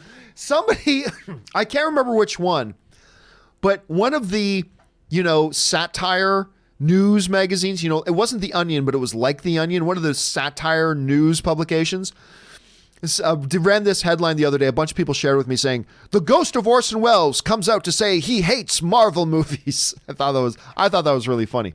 All right. Abe Foreman sends in a really large super chat. Thank you, Abe, for supporting the channel on that level, dude. We appreciate it around here, my friend. All right. Have you seen the HBO Spa miniseries, Epitaphs? It's very good Argentinian crime show, cat and mouse game between police officer and psychotic serial killer. I love it. It kept me on the edge of my seat. Highly recommend. I believe, Abe, you might be the second person. I believe somebody else actually wrote in about that. Look, I can tell you right now, I've never seen it. I don't have time for a lot of television. That's why, I still haven't even gotten around. I still haven't watched the new Watchmen yet. And I'm interested. I still haven't had a chance to get around to watch the first episode of The Watchmen yet. Ann and I are dying to see Living With Myself with Paul Rudd. Still haven't had a chance to even start watching that. I don't have a lot of time for TV. So I'm going to be honest with you, Abe. I'm probably not going to watch this because I just have too many other things I need to watch in a very, very limited amount of time. But I'll also tell you what else. I wasn't planning on watching Doom Patrol. Because quite frankly, Titans disappointed me, so I had no interest in watching Doom Patrol. But because enough of you guys kept telling me, John, you really got to watch Doom Patrol. So I'm like, okay, fine. And now I love it. I love Doom Patrol. So if I start, you're like I said, Abe, you're the second person to tell me about this. So if I start hearing from a couple more people about it, I might have to give in. So we'll wait to see. But thank you for sending the recommendation, man. And remember, it's just like Initial D's was talking about. You didn't just recommend it to me. You've recommended it to thousands of other people now by putting that in. And I'm sure there are going to be a lot of people that now want to go and check it out because of your recommendation. So thank you for your contribution to that, Abe. All right. The Mandalorian of Gondor writes, hey, John, did you see the report about Disney vaulting classic Fox films and denying independent theaters to screen them? I find that sad. What are your thoughts? Well, first of all, let's be very clear. There is no report that Disney is vaulting films. Right now, that is the speculation. What has happened, and I haven't researched this deeply, just so let's be clear on this. This is me coming from a very, very surface level. So apparently, Disney is now no longer allowing some smaller theaters to exhibit older Fox films or certain older Fox films, which is completely their right. Completely their right. Then there's speculation that might be a sign that Disney is going to put them in the infamous Disney vault. But we don't know that. And so whatever. Here's my first thought, honestly. When I first heard a while ago, this isn't new, by the way. We talked about this about 2 months ago, I think. When we first heard that Disney was putting the kibosh on letting some older Fox films get replayed on some movie theaters, my first thought, and what I think is the most obvious reason why to that, is this. Disney is building their streaming empire. They want people, if you want to see these movies, you need to come to one of our streaming services. I mean, McDonald's doesn't let you buy a Big Mac at Wendy's. You know? Disney, with their property, they want you, if you want to watch one of their movies, because it's theirs now, they want you to come to one of their services to see it. That's not unreasonable to me. That actually makes perfect sense to me. Now, if, and this is a huge if Disney does start to get into the habit of vaulting other films, because I hate that, and I get it. They're creating a false they're creating a false sense of supply and demand. And I understand that. It's a practice that's been around for a long time. I get it. But if they do start doing that with Fox films, I will be disappointed. But as of right now, that's not officially what they're doing. To me, it just looks like they're taking what is their property now and they're going to limit the access to it to just through their outlets. And again, I don't see any problem with that. I mean, I just really don't. Again, McDonald's doesn't let Wendy's sell their Big Macs. If you want a Big Mac, you got to go to McDonald's. And it's the exact same principle. But again, if it does turn out to be something else entirely, that changes the story. But we'll deal with that as more facts become available. For now, I'm just going to say I don't really see an issue with it because that's just a standard business practice with everybody. Anyway, but we'll see what happens. Let's see if it goes darker than that. All right, Jared Oberfeld writes, Part 1, talking on your phone should be a felony. If you're talking about in a movie theater, not a felony, but yeah, I think you should be instantly thrown out of a theater. You answer a call in the theater, you should be thrown out immediately. Or you should be out immediately. Part 2, I know what the punishment should be. Walking through Kevin McAllister's booby traps. Part 4, I'm also jealous that Jojo Rabbit is playing in your area. I have to wait another week or two unless I drive 1 hour in Atlanta traffic. Yeah, I mean, hang in there. I mean, a lot of people have been panicking about Lighthouse and about Jojo Rabbit because they're like, wait a minute, I heard it opened and it's not playing anywhere near me. Just take a breath. What's happening is they're doing a slow rollout. So first they're launching it in the big major markets, just a couple of the big major markets, and then they're rolling out a slightly larger release. So even if these films, as Jared is saying, even if these films aren't playing near you right now, give it a week or two, and then you will probably see them roll out, if not right beside you, then at least a lot closer to you. So keep your eyes open for that. Anyway, thanks for bringing that up, Jared. That's an important thing. That's an important distinction. All right. KW Garrett, 83 writes, what equipment do you use to make your thoughts on walks videos so stable? I.e. no shaky cam or bouncing. Love the walk videos like miniature movie sermons. Well, I really like doing my thoughts on walks. I have a good, because I'm out I got to get in my 5 miles a day. So I like doing them. I have done a couple of different setups. All right. A couple of different setups, and I've used a few different cameras, and I'm still experimenting, by the way. So I have used something called, let me see if I can bring up a picture here. For those of you who might find this useful. Okay, so I have used this little thing. I've used it for a couple of them called the Osmo Pocket 3. Or sorry, no, just the Osmo Pocket, I believe it's called. Just the Osmo Pocket. So, and the Osmo Pocket, let me see if I can bring this up here. There it is. This is literally about this big. If you can see my hands, it's literally just about this big. It is tiny, but the camera on the top is actually on a gimbal. It swivels and turns, and you can even select your face and see this part right here, the flat black part there. That's actually a screen. That's actually a monitor, even though the thing's only like this big. That's a monitor. And you can see yourself, and you can select your face. And then if I move around, the camera will move and tilt and everything to follow my face and track me. It's kind of interesting. So I've used that. I have used that. And then what I've also used is, let me see if I can bring this up here too. DJI Mobile 3. I've used this other thing from the same company called the DJI Osmo Mobile 3. And if I can just get the right picture, there we go. The DJI Osmo Mobile 3. And I don't know if it's going to let me bring it up here. I'll try, though. Where did it go? It didn't go anywhere. Let me try this again. It's not working. I'm sorry, guys. No, let me try this again. I got to be able to pull this up. Let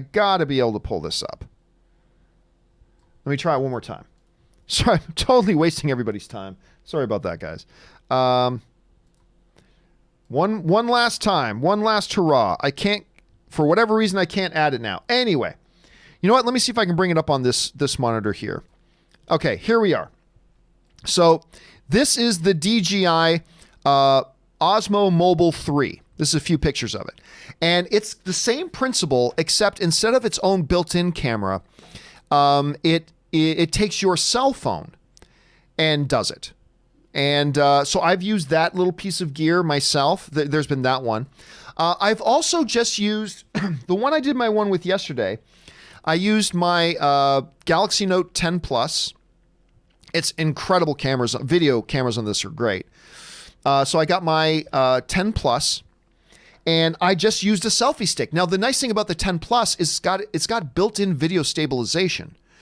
So last night when I did my thoughts on walks about the movie-going experience, I just used a standard $10 selfie stick with the phone in it with its own built-in video stabilization. So the basic thing here at KW is there's many ways to skin a cat.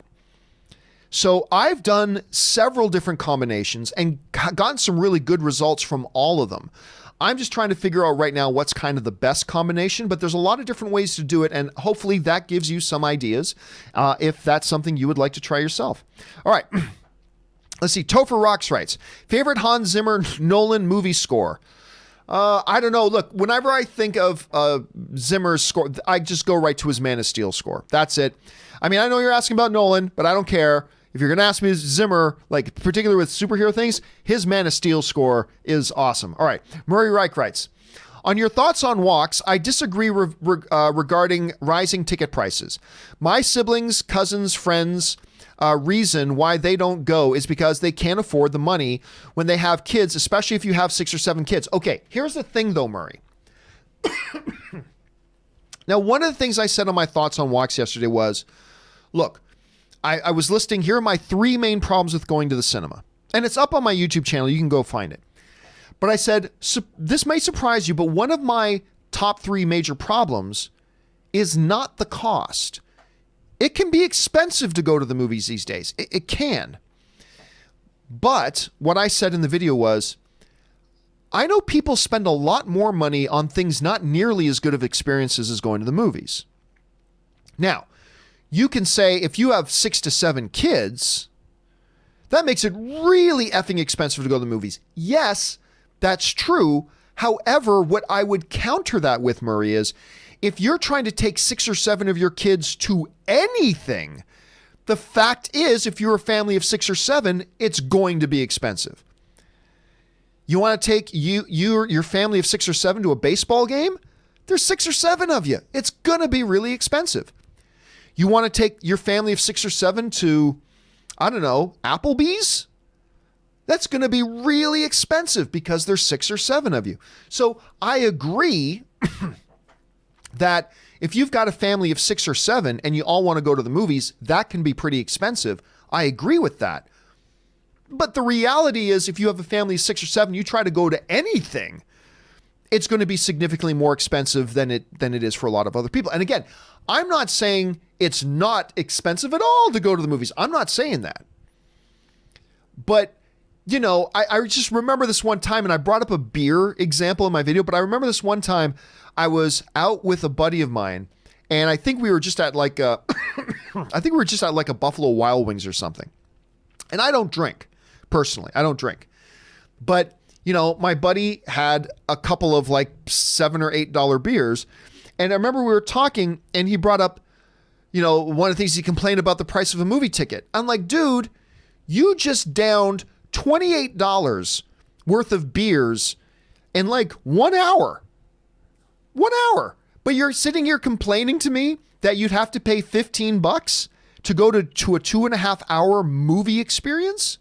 Like, I don't know. So again, I make it very clear in my video, I am not saying that it's not expensive to go to the movies. I'm not saying that at all. It can be expensive to go to the movies, but you know, when you're getting the right movie going experience, it's well worth it. Because again, I sit down with people who, you know, them and their girlfriend go to Applebee's. Okay, they just spent $48 at Applebee's. All right, well, it would have been cheaper if you went to the movies. You wouldn't have gotten a meal, but you would have gotten a movie. So I don't know. It all depends. So yes, I agree. If you're a family of 6 or 7, it gets really expensive. But my counter to that is take your family of 6 or 7 to Disneyland, to a baseball game, to go-karting, to mini golf. If you're a family of 6 or 7, it's going to be more expensive anyway. So that's just something that's part of the thing you need to deal with. And again, I'm not saying it's not expensive to go to the movies. It is, but that's why I don't see it as one of the big problems, because I know a lot of people spend a lot more money on experiences that aren't anywhere near as good as going to a good movie. But then again, that's just from my own point of view. Other people have different circumstances. It could be different. So anyway, that was my point on that, Murray. That was just my point on that and my thoughts. I'm sure there are many, many logic problems with my opinion on that, but that's just kind of what I think right now. Okay. Let's see here. Molashish writes, and I'm sorry if I'm butchering your name, dude. If you are excited for 4V Ferrari, my recommendation, the Grand Tour on Amazon. Yeah, those are the guys. Aren't those the same guys who used to do the other car show? Anyway, I can't remember. Anyway, on Amazon Prime, Season 1, Episode 6, GT40 versus Ferrari, starts at 45 minutes, one of my favorite segments. All right, now listen. I'm incredibly unmanly in certain areas of my life. Number one of them, I have no obsession with cars. I just don't. I've never had obsession with cars. My dream car has always been a 1969 Corvette Stingray, but aside from that one little thing, I've never been obsessed with cars. So I don't really watch those shows. But a segment like that sounds pretty cool. So thank you for putting it on. I may actually just go and check out that segment. If it's right on Amazon Prime, I can just pop it up on my screen here and just watch it. So you know what? When I'm done this, I'm going to go and watch that. So thank you for putting that on my radar, my friend. All right, ZMG Ruler writes, disagree with those who say Snyder is more style over substance. Oh no, I completely agree with that. And I am a fan of Zack Snyder. I think one of the great examples of where this comes into play is his movie Sucker Punch, which is just terrible, but a gorgeous freaking movie. Absolutely gorgeous movie. You know, and then you go, another film of his that I really quite like is The Owls of Ghoul. It's an animated film. When you watch films like that, you really realize, and you watch films like 300 or whatnot, Zack Snyder's is a particularly uniquely gifted storyteller in terms of his visual storytelling.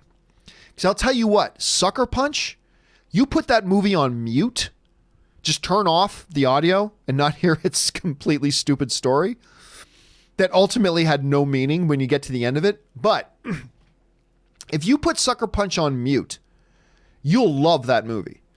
He has such a gift for his visual composition and telling stories in a visual way. I do think his gift for his visual storytelling does outweigh his, what some people would define as substance, his more narrative ability. That doesn't mean he has no narrative ability, but as a fan of Zack Snyder's and as somebody who's really liked a number of his films, including the spectacular Man of Steel, I would agree with the basic thing that his style does supersede his substance. And sometimes that's a great thing. Sometimes it's not a great thing, but I would agree with that particular statement. Harry Mudd writes, Bueller. That's Ben Stein. The actor's name is Ben Stein, playing the teacher, Bueller, from Ferris Bueller's Day Off. Samuel Phoenix writes, do you think Cineplex will have A-list at one point? So for those of you who don't know, Cineplex is the Canadian movie theater, and honestly, I don't think they will. I do, like, here's the thing. Whenever you ask ever or at some point, the answer is almost always yes. Will they at some point, whether it's 10 years down the line or 20 years down the line, will they at some point have it? Maybe. I don't see them doing it anytime soon. I hope I'm wrong about that, because they have a monopoly and they know they have a monopoly. And because of that, they don't feel the need to give good deals or treat their customers decently.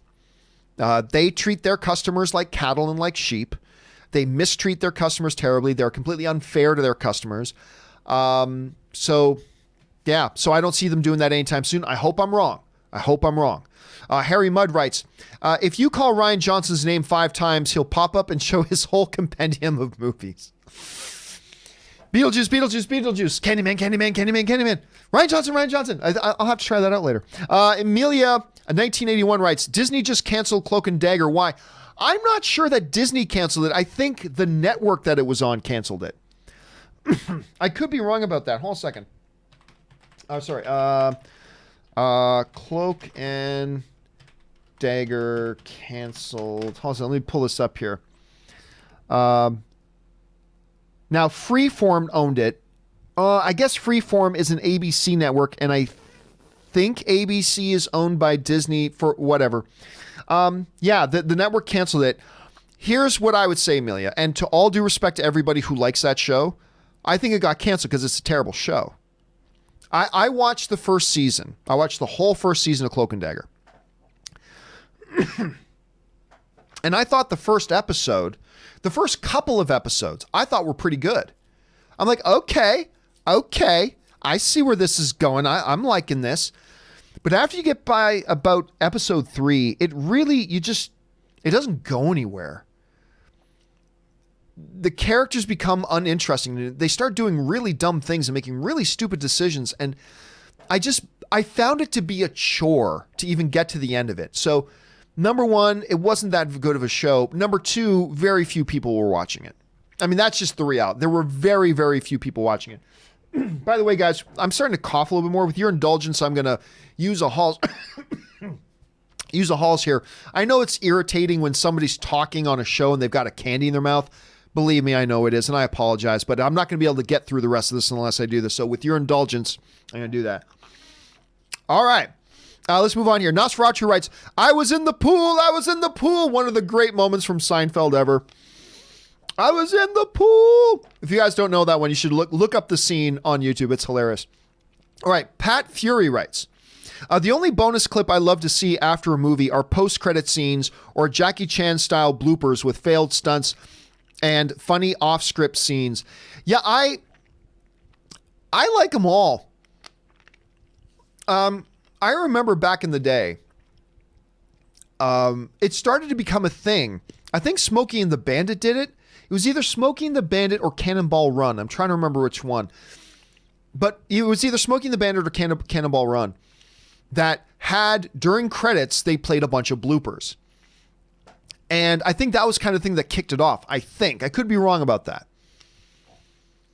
But then that kind of became a thing where more movies started, at the time, they don't do it as much anymore, started putting in these sorts of things. Then even Pixar started putting in fake animated blooper reels afterwards. And I get I loved it when they used to do that. Harry Mudd writes, picture Ant-Man if it had been made in the 1980s. Oh gosh. Well, I mean, in a way, they did, right? I think it was called Honey, I Shrunk the Kids. So that's kind of probably what it might have looked like a little bit, but even more so. Justin Welsh writes, hey, John and crew, you're all awesome. Thank you so much, Justin. John, Lotto 649. Somebody else wrote this to me the other day to let me know about this. Lotto 649 means you pick 6 numbers out of 49 to win. If I won, lots of travel. What would you do if you won? Oh, wow. So Lotto 649 is a big popular lottery in Canada. And I don't know if it's only in the province of Ontario or if it's in all of Canada. But anyway, very popular lottery. You can win a bunch of money. If I won the lottery, what would I do? All right. First thing, pay off any debts that any of my family has. And all of you cousins, I'm not talking about you. I'm talking about my mom and dad and my siblings. I pay off any debts that they would have if they have any. My dad probably doesn't have any debts because he's the smartest guy I know. Anyway, then I would. I'm not going to say. I'm not going to say. But at some point, yeah, a little bit of travel and all that kind of stuff would be good. But yes, but yeah. So somebody else, because I said, that's a strange thing. Why is it called 649? What's the meaning of that? And then somebody else actually wrote in, Justin, to let me know, hey, it means pick 6 numbers from 49 numbers, which I don't know that I ever knew that.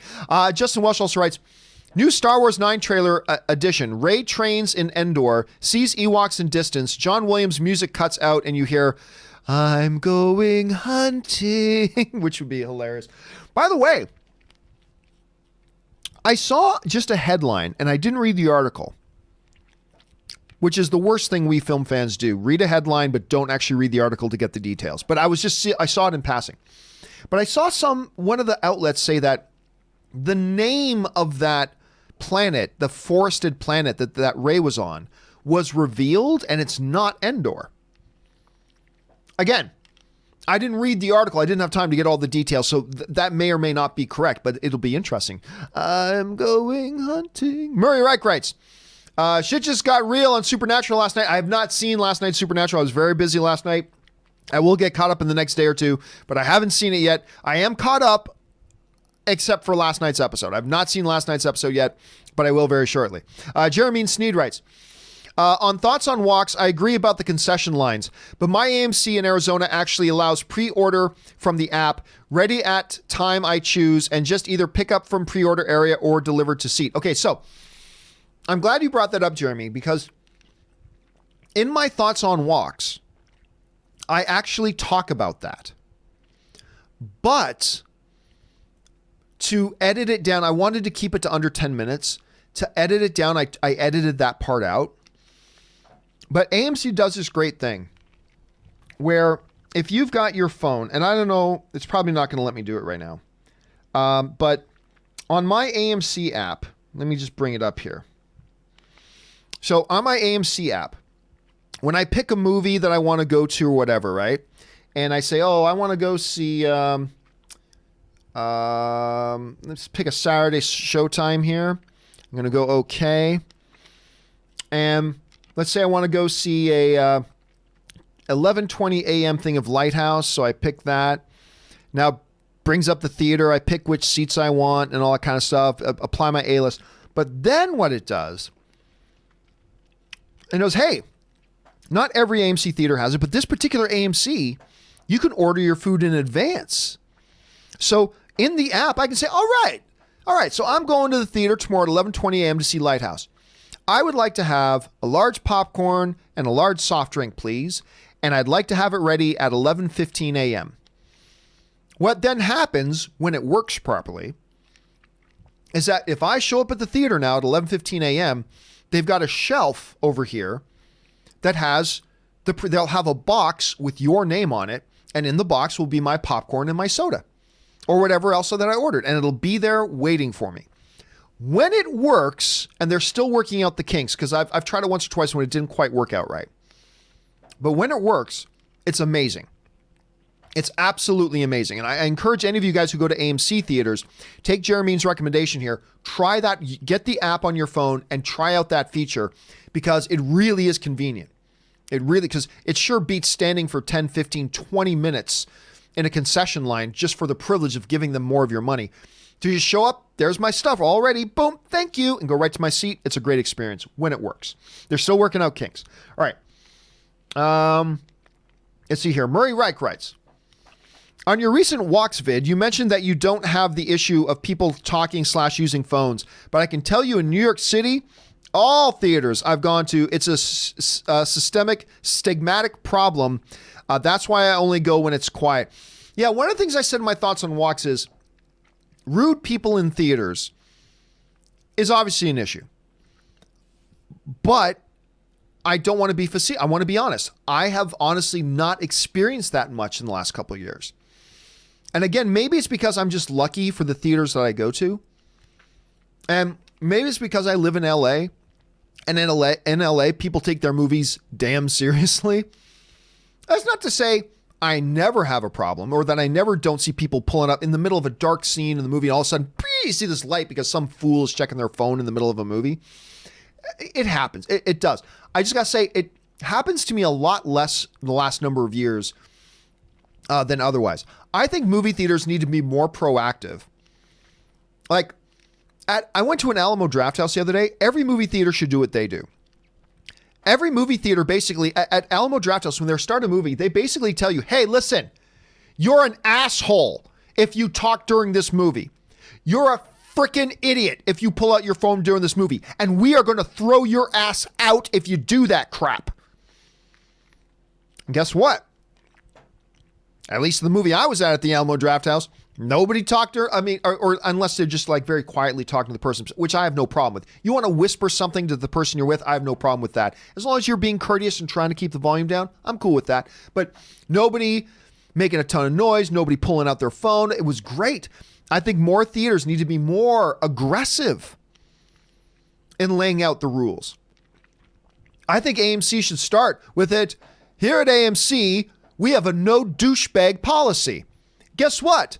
Yes, you in row number 3. If you pull out your phone to this movie, you're a freaking douchebag. And we want everybody in here to rat on you. Come and tell us that person in row 3 is being a douchebag so we can throw their ass out. I think theaters need to be more aggressive with that. Because they're pretty damn aggressive with it at Alamo. And it seems to work pretty well at Alamo. So I think other theaters should do something like that. Because nothing's worse than when you have a lot of disruptive people in your theater. That's the worst. I'm lucky that I haven't actually noticed it that much the last few years. But it's still, I'm sure it happens other places to other people. And when it does, that's the worst. I think theaters need to get more aggressive with enforcing those rules. All right. DBZ Now writes, I really enjoyed Watchmen's pilot episode. I haven't seen it yet myself. I seem to agree with most of the critics. Don't understand why the audience score is so low on Rotten Tomatoes. Well, here's the thing. Never pay attention, especially to TV stuff. Never pay attention to audience scores. Never pay attention to audience scores on Rotten Tomatoes. Unless it's with the movies. See, now, with movies, you have to prove that you saw the movie.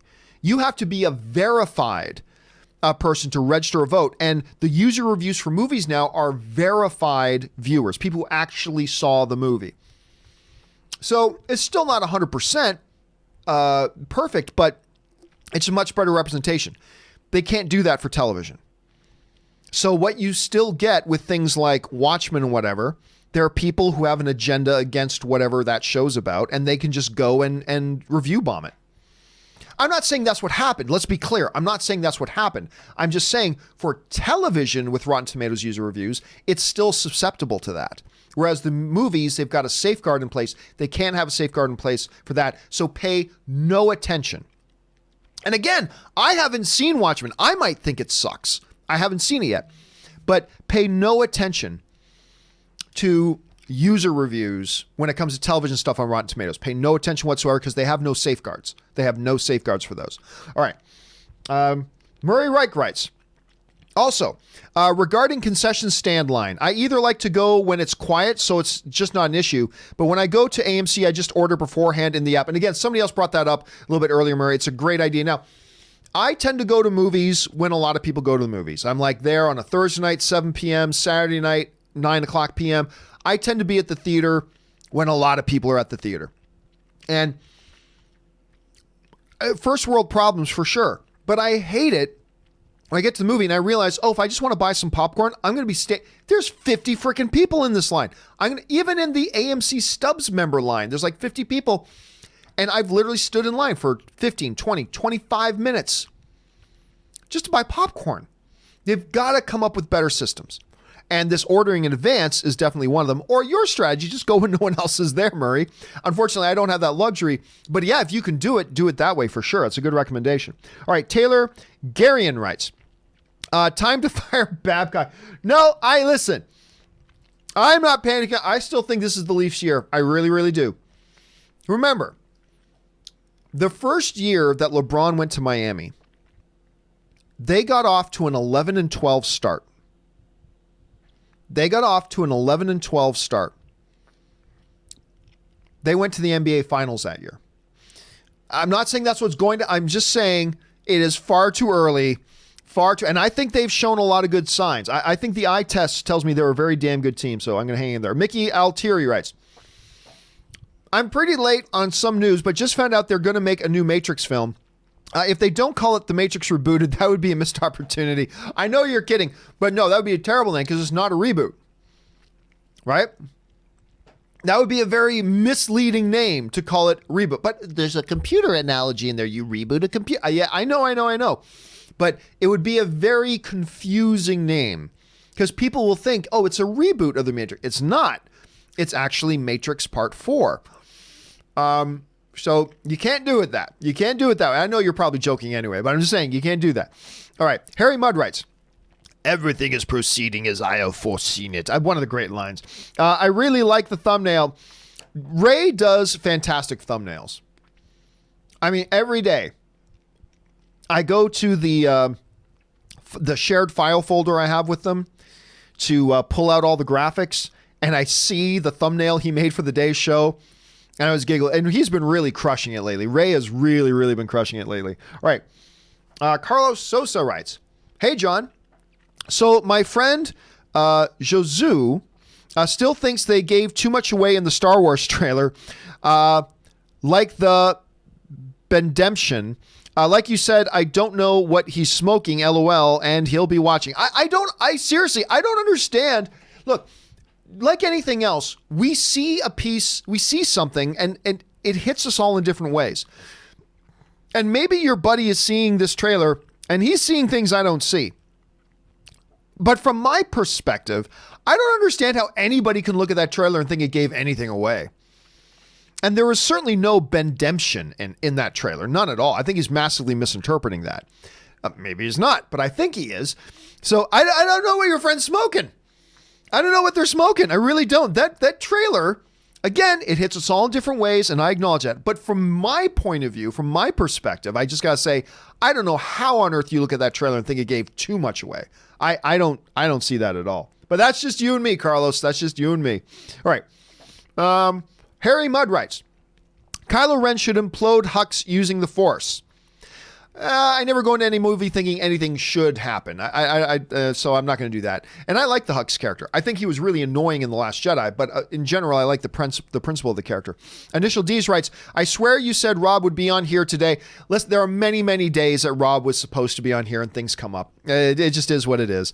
The Movie Canon writes, "Going to see Star Wars 9 at the Chinese Theater on December 21st. First time watching a film there. Pretty excited." Dude, seriously. They've renovated the Chinese theater. So, but it's still, when you go into the Chinese theater, it is a majestic, magical experience going in there. And I remember going there to watch the premiere. I had been there before that, but I remember going there to watch the premiere of Star Wars: The Force Awakens and being flooded with this sense of history, knowing that I'm in the theater that the original Star Wars premiered back in the 1970s. It was here. And I thought, I'm here now for the premiere of the new Star Wars. And it doesn't even have to be a Star Wars movie. When you go into that place, you feel the history of it. It's a really special experience going to watch a movie at the Chinese, right? Even from being outside of it. There's a really special experience about that. So I hope you have a fabulous time, Movie Canon. All right. Let's see here. Josh Marion writes, "We'll have to leave the MCU. Then we'll do it together. We'll have to come back. We'll do that together too." Oh, I get what you're saying. Yeah. It's actually a really good, a very appropriate play on words there, Josh, because I totally believe, you guys know I've said this, it may not be this year, may not be next year, might not even be in 3 years, but at some point, Robert Downey Jr. and Chris Evans will be back. They'll be back. Again, it might not be this year, might not even be 3 years from now, but they will be back. I have no doubt in my mind. Then we'll do that together too. That's a nice play on words, Josh. I like that. All right. Man Mountain Gherkin 23 writes, "Have you done any international independent shoestring budget travel? If yes, where have you been?" The answer to that is nope. Never have. I've not done a lot of traveling. It's one of my big regrets. And Anne is constantly trying to get me to do more traveling, but I don't like flying. And here's the unfortunate thing about my thing. I work for myself, which means if I'm traveling, that means I'm not working. If I'm not working, I'm not earning a living. So I got to be very, very careful, and I got to go home every year. So I got to take some time every year to go home and visit my family. So it's tough. It's tough for me to find time to travel, but no, I've never done much traveling, and I really, really want to at some point. I really do. Harry Mudd writes, "Joey doesn't share food." Friends, I don't remember that line, but that sounds like a funny line from the show. Let's see here. Where are we at here? Oh,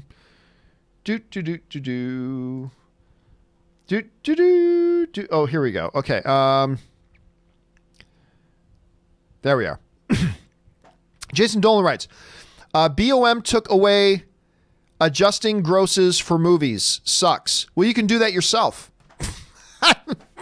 You can do that yourself. You can do the calculations yourself on that. And why not make that a premium feature? I mean, I get it. Everybody wants companies to give us everything for free. But how does that help them?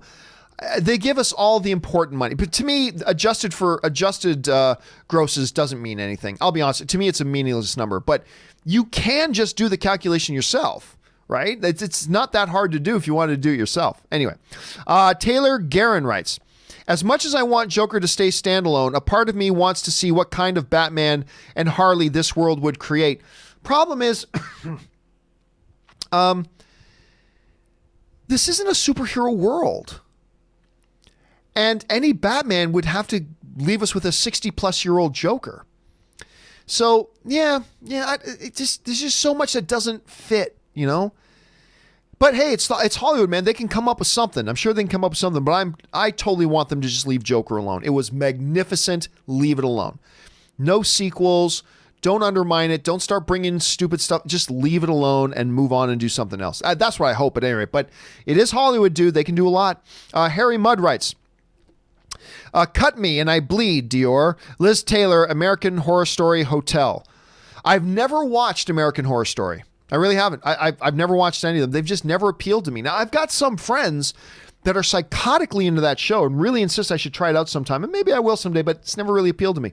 All right, Tucky421 writes, I think that most likely to die is Kylo Ren. More than the Emperor?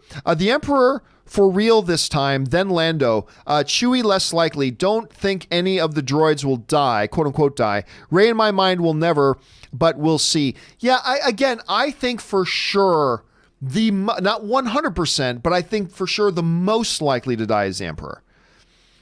I think that is the most likely. And then for me is Kylo Ren.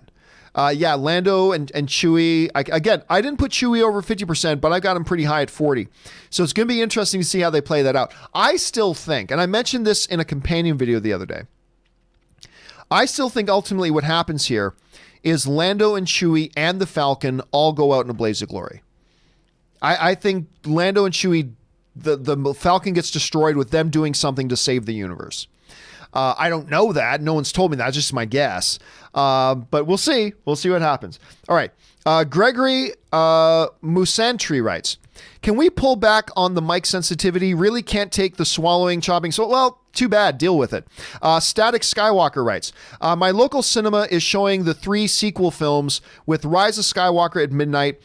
For just $8.75. That's only $11.27. Can't believe it's so cheap. Sure, it's an IMAX screen, too, starting at 6 p.m. I can't wait. Really? Well, I mean, I guess it depends on what city you're in. Because certain cities, even in the States, certain cities going to the movies is significantly cheaper than going to a movie in Los Angeles, right? Like the national average ticket price right now for a movie, the average ticket price across the nation is $9.15. So that means, but when I go to the movies, I'm paying outside of A-list, I'm paying like $16, $17. Heaven help me if I want to go to an AMC Dolby Prime presentation on opening weekend, I'm paying like $22. So I guess it depends on from city to city, but it's always great, Static Sean, when you can find a good deal. Anthony T writes, at my local theater, they remodeled, but now all movies projected never fill up the screen. Really? There is always black bars on top and bottom or sides, like at home. It's frustrating. Is this normal? Well, here's part of the problem. Movie theaters make their screens a certain dimension. Unfortunately, or fortunately, depending on how you view it, there is no rule for filmmakers as to what their aspect ratio needs to be, right? There's no, different filmmakers can make their movies at different aspect ratios. That means when it then plays in the movie theater, it's not going to fit the screen perfectly. So the movie theater has a choice to make. Do we blow up the image enough that the entire screen gets filled? But by doing that, that means either on the tops or the bottoms, you're losing some of the picture off the screen. Or Do we maintain the size of it? And that means we either have a little bit of black on the top and the bottom or a little bit of black on the left and the right. So that's the choice theaters have to make. Do we lose some picture off the screen, or do we have some empty space on the screen? It's a choice they got to make because, again, not all movies are made to the exact dimensions and aspect ratios that the movie theater screens are at. So it might just be that you're used to, because I think what most theaters will do is that they will blow up the image to the point that the entire screen gets filled, but that means you're losing a little bit of the image off the left or the right or the top or the bottom. Maybe this theater is just deciding, you know what, we want to make sure all the movie is on the screen, so we will keep its aspect ratio, and that will just mean we'll have a little bit of unused screen space on the left and the right or on the top and the bottom. So keep going and let me know if that it turns out to be long term, because I think sometimes they might go back and forth, but you never know. Then again, I'm not there at your theater, Anthony, so I don't know for sure. All right. Brian Wensloff writes, my first experience with Naomi Scott was Terra Nova. Oh, was she in Terra Nova? You know what? I have a feeling somebody else mentioned that to me before, and I said the exact same thing. Really? She was in Terra Nova? With Stephen Lang? Slang, as he likes to be called. I dug that show. I dug Terra Nova. I got a kick of it. I did not realize that was Naomi Scott in that. Good to know. See, I learned something new every day doing this show. Monkey of All DJs writes, my top 10 in no order. Star Wars, the original trilogy. Oh, Hunt for Red October. Such a good movie. Phantom of the Opera, the 1925 version. Raiders of the Lost Ark. Meatballs. Haven't seen Meatballs mentioned a lot. Shawshank, Christine, the 1978 Halloween, which I don't like at all, but I'm the only one in the world who doesn't. Nightbreed. I haven't seen anybody mention Nightbreed on their top 10s. And, of course, the Lord of the Rings trilogy. Nice mix up there. You got 1925 Phantom of the Opera, Raiders of the Lost Ark, Hunt for Red October. Dude, you got some nice picks in there, dude. I like it very much. Well done. All right. Donnie St. Pierre writes, what if Leia becomes one with the Force off screen and appears to Rey as a Force ghost as a big final surprise? They could probably make it work. I don't know. That seems very specialized. That seems very specific and special. I don't think there is a way to make that work. You could do it, but I don't think it would work. Again, it all depends on what is the collection of footage that they have that they didn't use in The Force Awakens. But that sounds I'll be honest with you, Donnie. I mean, you could do it, but that doesn't mean it's going to work. And I just don't think that would work. But maybe they'll do it and they'll prove me wrong. But for right now, I'm going to say I don't think it'll work. All right. Slim Trav writes, top 7 guilty pleasures. Number 7, The Wash with Snoop Dogg. I saw that. Oh, number 6, Half Baked. Number 5, Van Wilder. Number 4, Kazam. Number 3, That's My Boy. Oh my God, I hated that movie so much. Number 2, Venom's not a guilty pleasure. Venom's a lot of fun. And number 1, Soul Plane. Hey, listen though, right? That my reaction to your list is exactly the reaction. If you are picking truly guilty pleasure movies, then everybody who reads your list should react like I just reacted. If you put together a proper guilty pleasures movie list, the way you'll tell if you put together a proper one is if everybody just had the reaction I did, which is, oh my God, really? Because if everybody goes, oh yeah, that one's pretty good, then it's not a guilty pleasure list. You know you put together a good guilty pleasure list if people react like I just did. It's like, oh my God, I hate that movie. Oh my God, I hate that movie. That's how you know you put together the right list. That's how you know you put together the right list. All right. Man Mountain Gherkin 23 writes, can you think of a movie where the lead character is gay, but that is not what the movie is about? It's an irrelevant aspect of the character. Oh God. I mean, that's like 1,000 other questions people ask me. It's like, I don't know. I don't carry that information around on the top of my head. I'm sure if I sat down and thought through it, then I can't just in television right now, Batgirl, or Batwoman, I should say. Her sexuality is not the issue of the show, but she is a gay lead character. You could argue also staying in the CW universe, White Canary is a gay character. Well, she's a bisexual character, so I guess that's a little bit different. But again, that's just not, like a lot of other questions off here, that's just not stuff I carry around off the top of my head. So I can't think of one off the top of my head, but that doesn't mean it's not there. All right. Alex Geddes writes, I want to hear the doc say Jerry Oh, that's from Parks and Rec. I want to hear the doc say Jerry had a fart attack. Yeah. They were always so mean to Jerry. I always felt bad for Jerry. Seriously, I would always feel bad for Jerry in that show. They were always he was such a nice guy. Russell Amador writes, what's up with Godzilla versus Kong? It's still coming, as far as I know. I don't know. Did I miss something? Is there a piece of... let me check here, but is there a piece of news that I missed? Hold on a second. As far as I know, everything's moving along according to plan. I'm not seeing anything about it. So as far as I know, everything's still moving along, Russell, as far as I know. All right. Sveen86 writes, I'm currently at a Norwegian horror movie festival. That sounds like a lot of fun.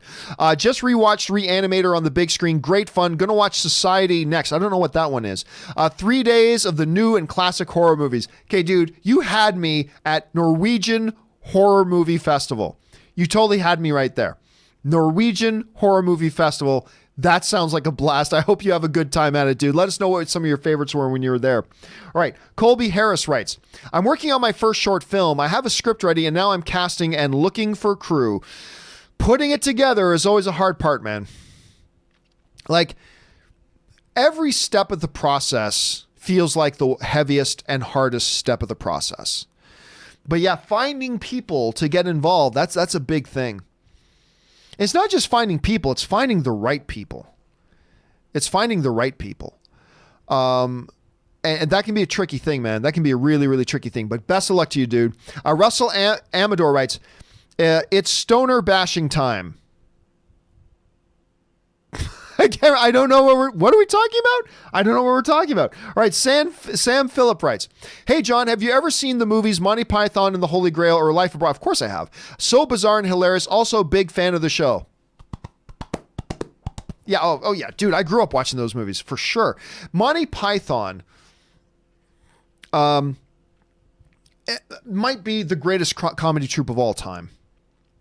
I actually remember once I bought a book that was just the scripts for all the Monty Python sketches.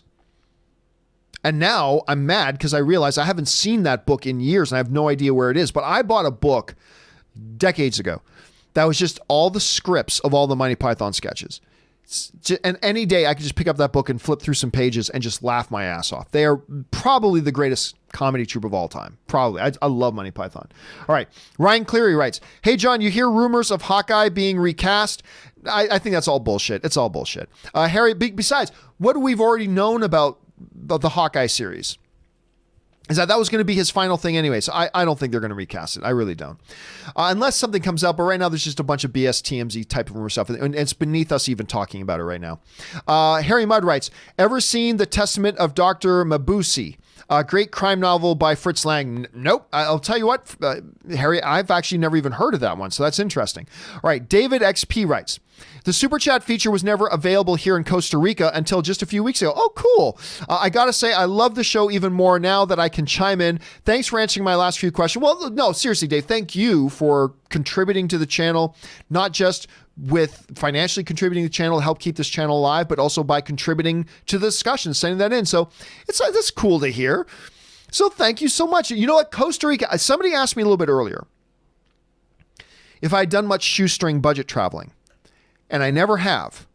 But a group of my friends once when I was in high school got together and did a big group trip to Costa Rica.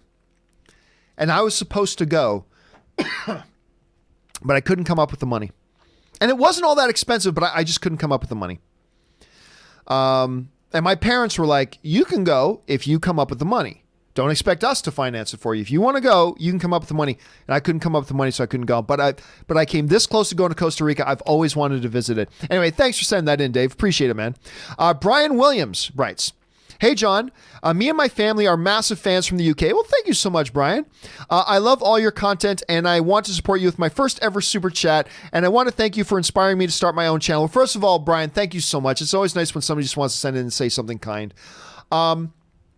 And good for you, because I am always trying to encourage people, add your voice to the conversation. Start a blog.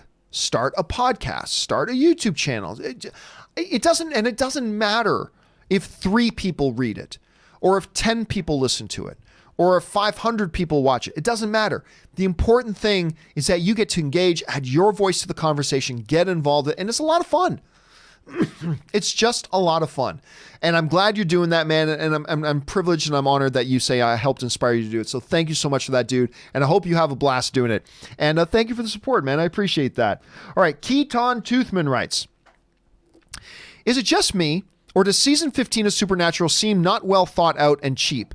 Been watching since season 1. Maybe I'm just sad it's ending. I've only seen the first 2 episodes so far. I have not watched the episode from last night. I feel like they're just laying a lot of groundwork, as by the way, which is not uncommon for the first few episodes of most seasons of Supernatural. They spend the first couple of episodes laying groundwork, and then they really dive into it. So, you know me, I was not thrilled with the season finale of season 14. I was not thrilled with it at all. So right now I don't have the criticism, but who knows? Maybe after I watch last night's episode, maybe I'll think the same way you are. We'll have to wait and see. All right, Double Crit writes, just saw Awakenings. My God, it was depressing. Is that the one with Robin Williams? Hold on a second. Let me just double check here. I think it was with Robert De Niro and Robin Williams. Hold on a second. Where the hell is it? Here we go. Yeah. Oh, man. I thought it was a good movie. A little depressing, though. Yes. By the way, directed by Penny Marshall. It's not the type of movie you would think of when you think of movies directed by Penny Marshall, but that was one of them. Zach Bartran writes, Rian Johnson was on my local Philly radio today, and they brought up his new trilogy, and he basically said the same thing he's been saying and really brushed over it really quickly. Yeah, again, Zach, thanks for throwing that in there, by the way. I think it's becoming more and more clear that this ain't happening. This isn't happening. They are not going to talk about it. They're not going to confirm that it's not happening until well after The Last Jedi has come and gone out of theaters and all that kind of stuff. And then sometime in the next 6 months to a year, scheduling conflicts have come up, everybody, as their excuse. But yeah, this is the Ben Affleck situation all over again. This is the Ben Affleck situation. We all know he's not going to be doing it, but they're going to keep pretending like he is. But we all know he's not. Now, again, I don't know that for a fact. He very well could. I mean, that very well could happen. Let's keep that in mind. But to me, it feels like it's becoming more and more clear that's not going to happen. Which is unfortunate. I mean, I like Rian Johnson a lot. I cannot wait to see Knives Out. And I like The Last Jedi, despite some issues. But we'll see. All right. John Likes Things writes, have you heard of MJR Theaters? Never have. It's a theater chain exclusive to Michigan, and well, that would explain why I've never heard of it. And it's great. $5 movies on Tuesdays and only 15 minutes of previews. That sounds like a nice movie-going experience. First of all, I love, when I was a kid, it was $2 Tuesdays. Then it became $5 Tuesdays, but whatever. Now you don't find $5 Tuesdays anywhere. I think AMC was doing it for a little while. Anyway, $5 Tuesdays. 15 minutes to me is still too long, but it's a lot better than 30 minutes, which is what you're getting in some places. That sounds like a treasure. Honor it. Support that theater chain. If you're there in Michigan, support that theater chain. If they're giving you good value and giving you a good user experience, then by all means, support that theater chain. So thanks for putting that on our radar, man. It's too bad it's not here in LA. Ivan Gonzalez writes, hey, John, I just finished rewatching the Star Wars trilogy, Rogue One, in order, and now watching Force Awakens. Love each movie more every time. Love Return. Let me try the last sentence again. Now watching The Force Awakens. Love each movie more. Oops, sorry. Had a little bit of a jump. Where are we at? There we are. Love each movie more every time. Love, Return of the Jedi. Love Return of the Jedi. Yeah, Return of the Jedi, my all-time favorite. Even my Star Wars loving friends look at me and say, really? Not Empire? I'm like, nope, not Empire. I love Empire Strikes Back. It's awesome. But to me, Return of the Jedi is the greatest Star Wars movie. Oh God, I love that movie. So great. Anyway, thanks for sharing that, dude. Yeah, man. I mean, What a film. Okay, anyway, Amir writes, hey, John, heard you mention a few times how movies used to be released on a Friday and then Thursday, etc. Well, here in the Middle East, for some time now, movies have been released on Wednesday afternoons. Really? Huh. I mean, I guess that shouldn't surprise me all that much since, different countries will have their own ways of doing things. So I shouldn't be shocked by that. But still, that's very interesting. That's interesting to hear. Okay. Josh Razauskis writes, John, former Razman Realty. Okay, oh, there you go. I wanted to follow up and let you know that my YouTube channel is officially now off the ground. Thank you for your support and advice, and I decided to go by my real name. Well, I think going by your real name is a good move. I think going by your real name is a good move, to be honest with you, because then, then that always becomes, that travels with you no matter what. Because once you start going by a certain identity online, it's hard. It's a marketing thing. It's a brand thing, but I think that's probably a good move on your part. And I'm glad you're doing your YouTube channel. Again, I always want to encourage people to do that. All right. I just want to make sure, because I had a couple of jumps there. I think I got to everything. Let me see here. Yes, I think I got to all of them. All right, guys, that will do it for today's installment of the John Campea Show. Thank you so much for being here, guys, and being a part of it. It is, as always, an amazing honor for me that you guys actually choose to spend part of your day here talking movies. It's awesome. A special thank you to all of you guys who sent in the super chats. Number one, because you did give us great fun things to talk about. And number two, you supported the channel while you did it. And all of us here, thank you so much for that as well. All right, guys, don't forget, I got a companion video from yesterday. Remember I said yesterday it might take me a couple days to do that one. I still have a companion video from yesterday's show I need to do. That's going to come either a little bit later today or Saturday morning. Keep your eyes open for that. And then, of course, we will have open mic on the weekends. And then the John Campea Show returns on Monday. Guys, have a fabulous, smart, and safe weekend. Get refreshed, get renewed, and get ready to kick next week's ass. And I hope to see you guys back then as well. That will do it for me for now, guys. Thank you so much for being here. My name is John Campea, and until next time, bye-bye.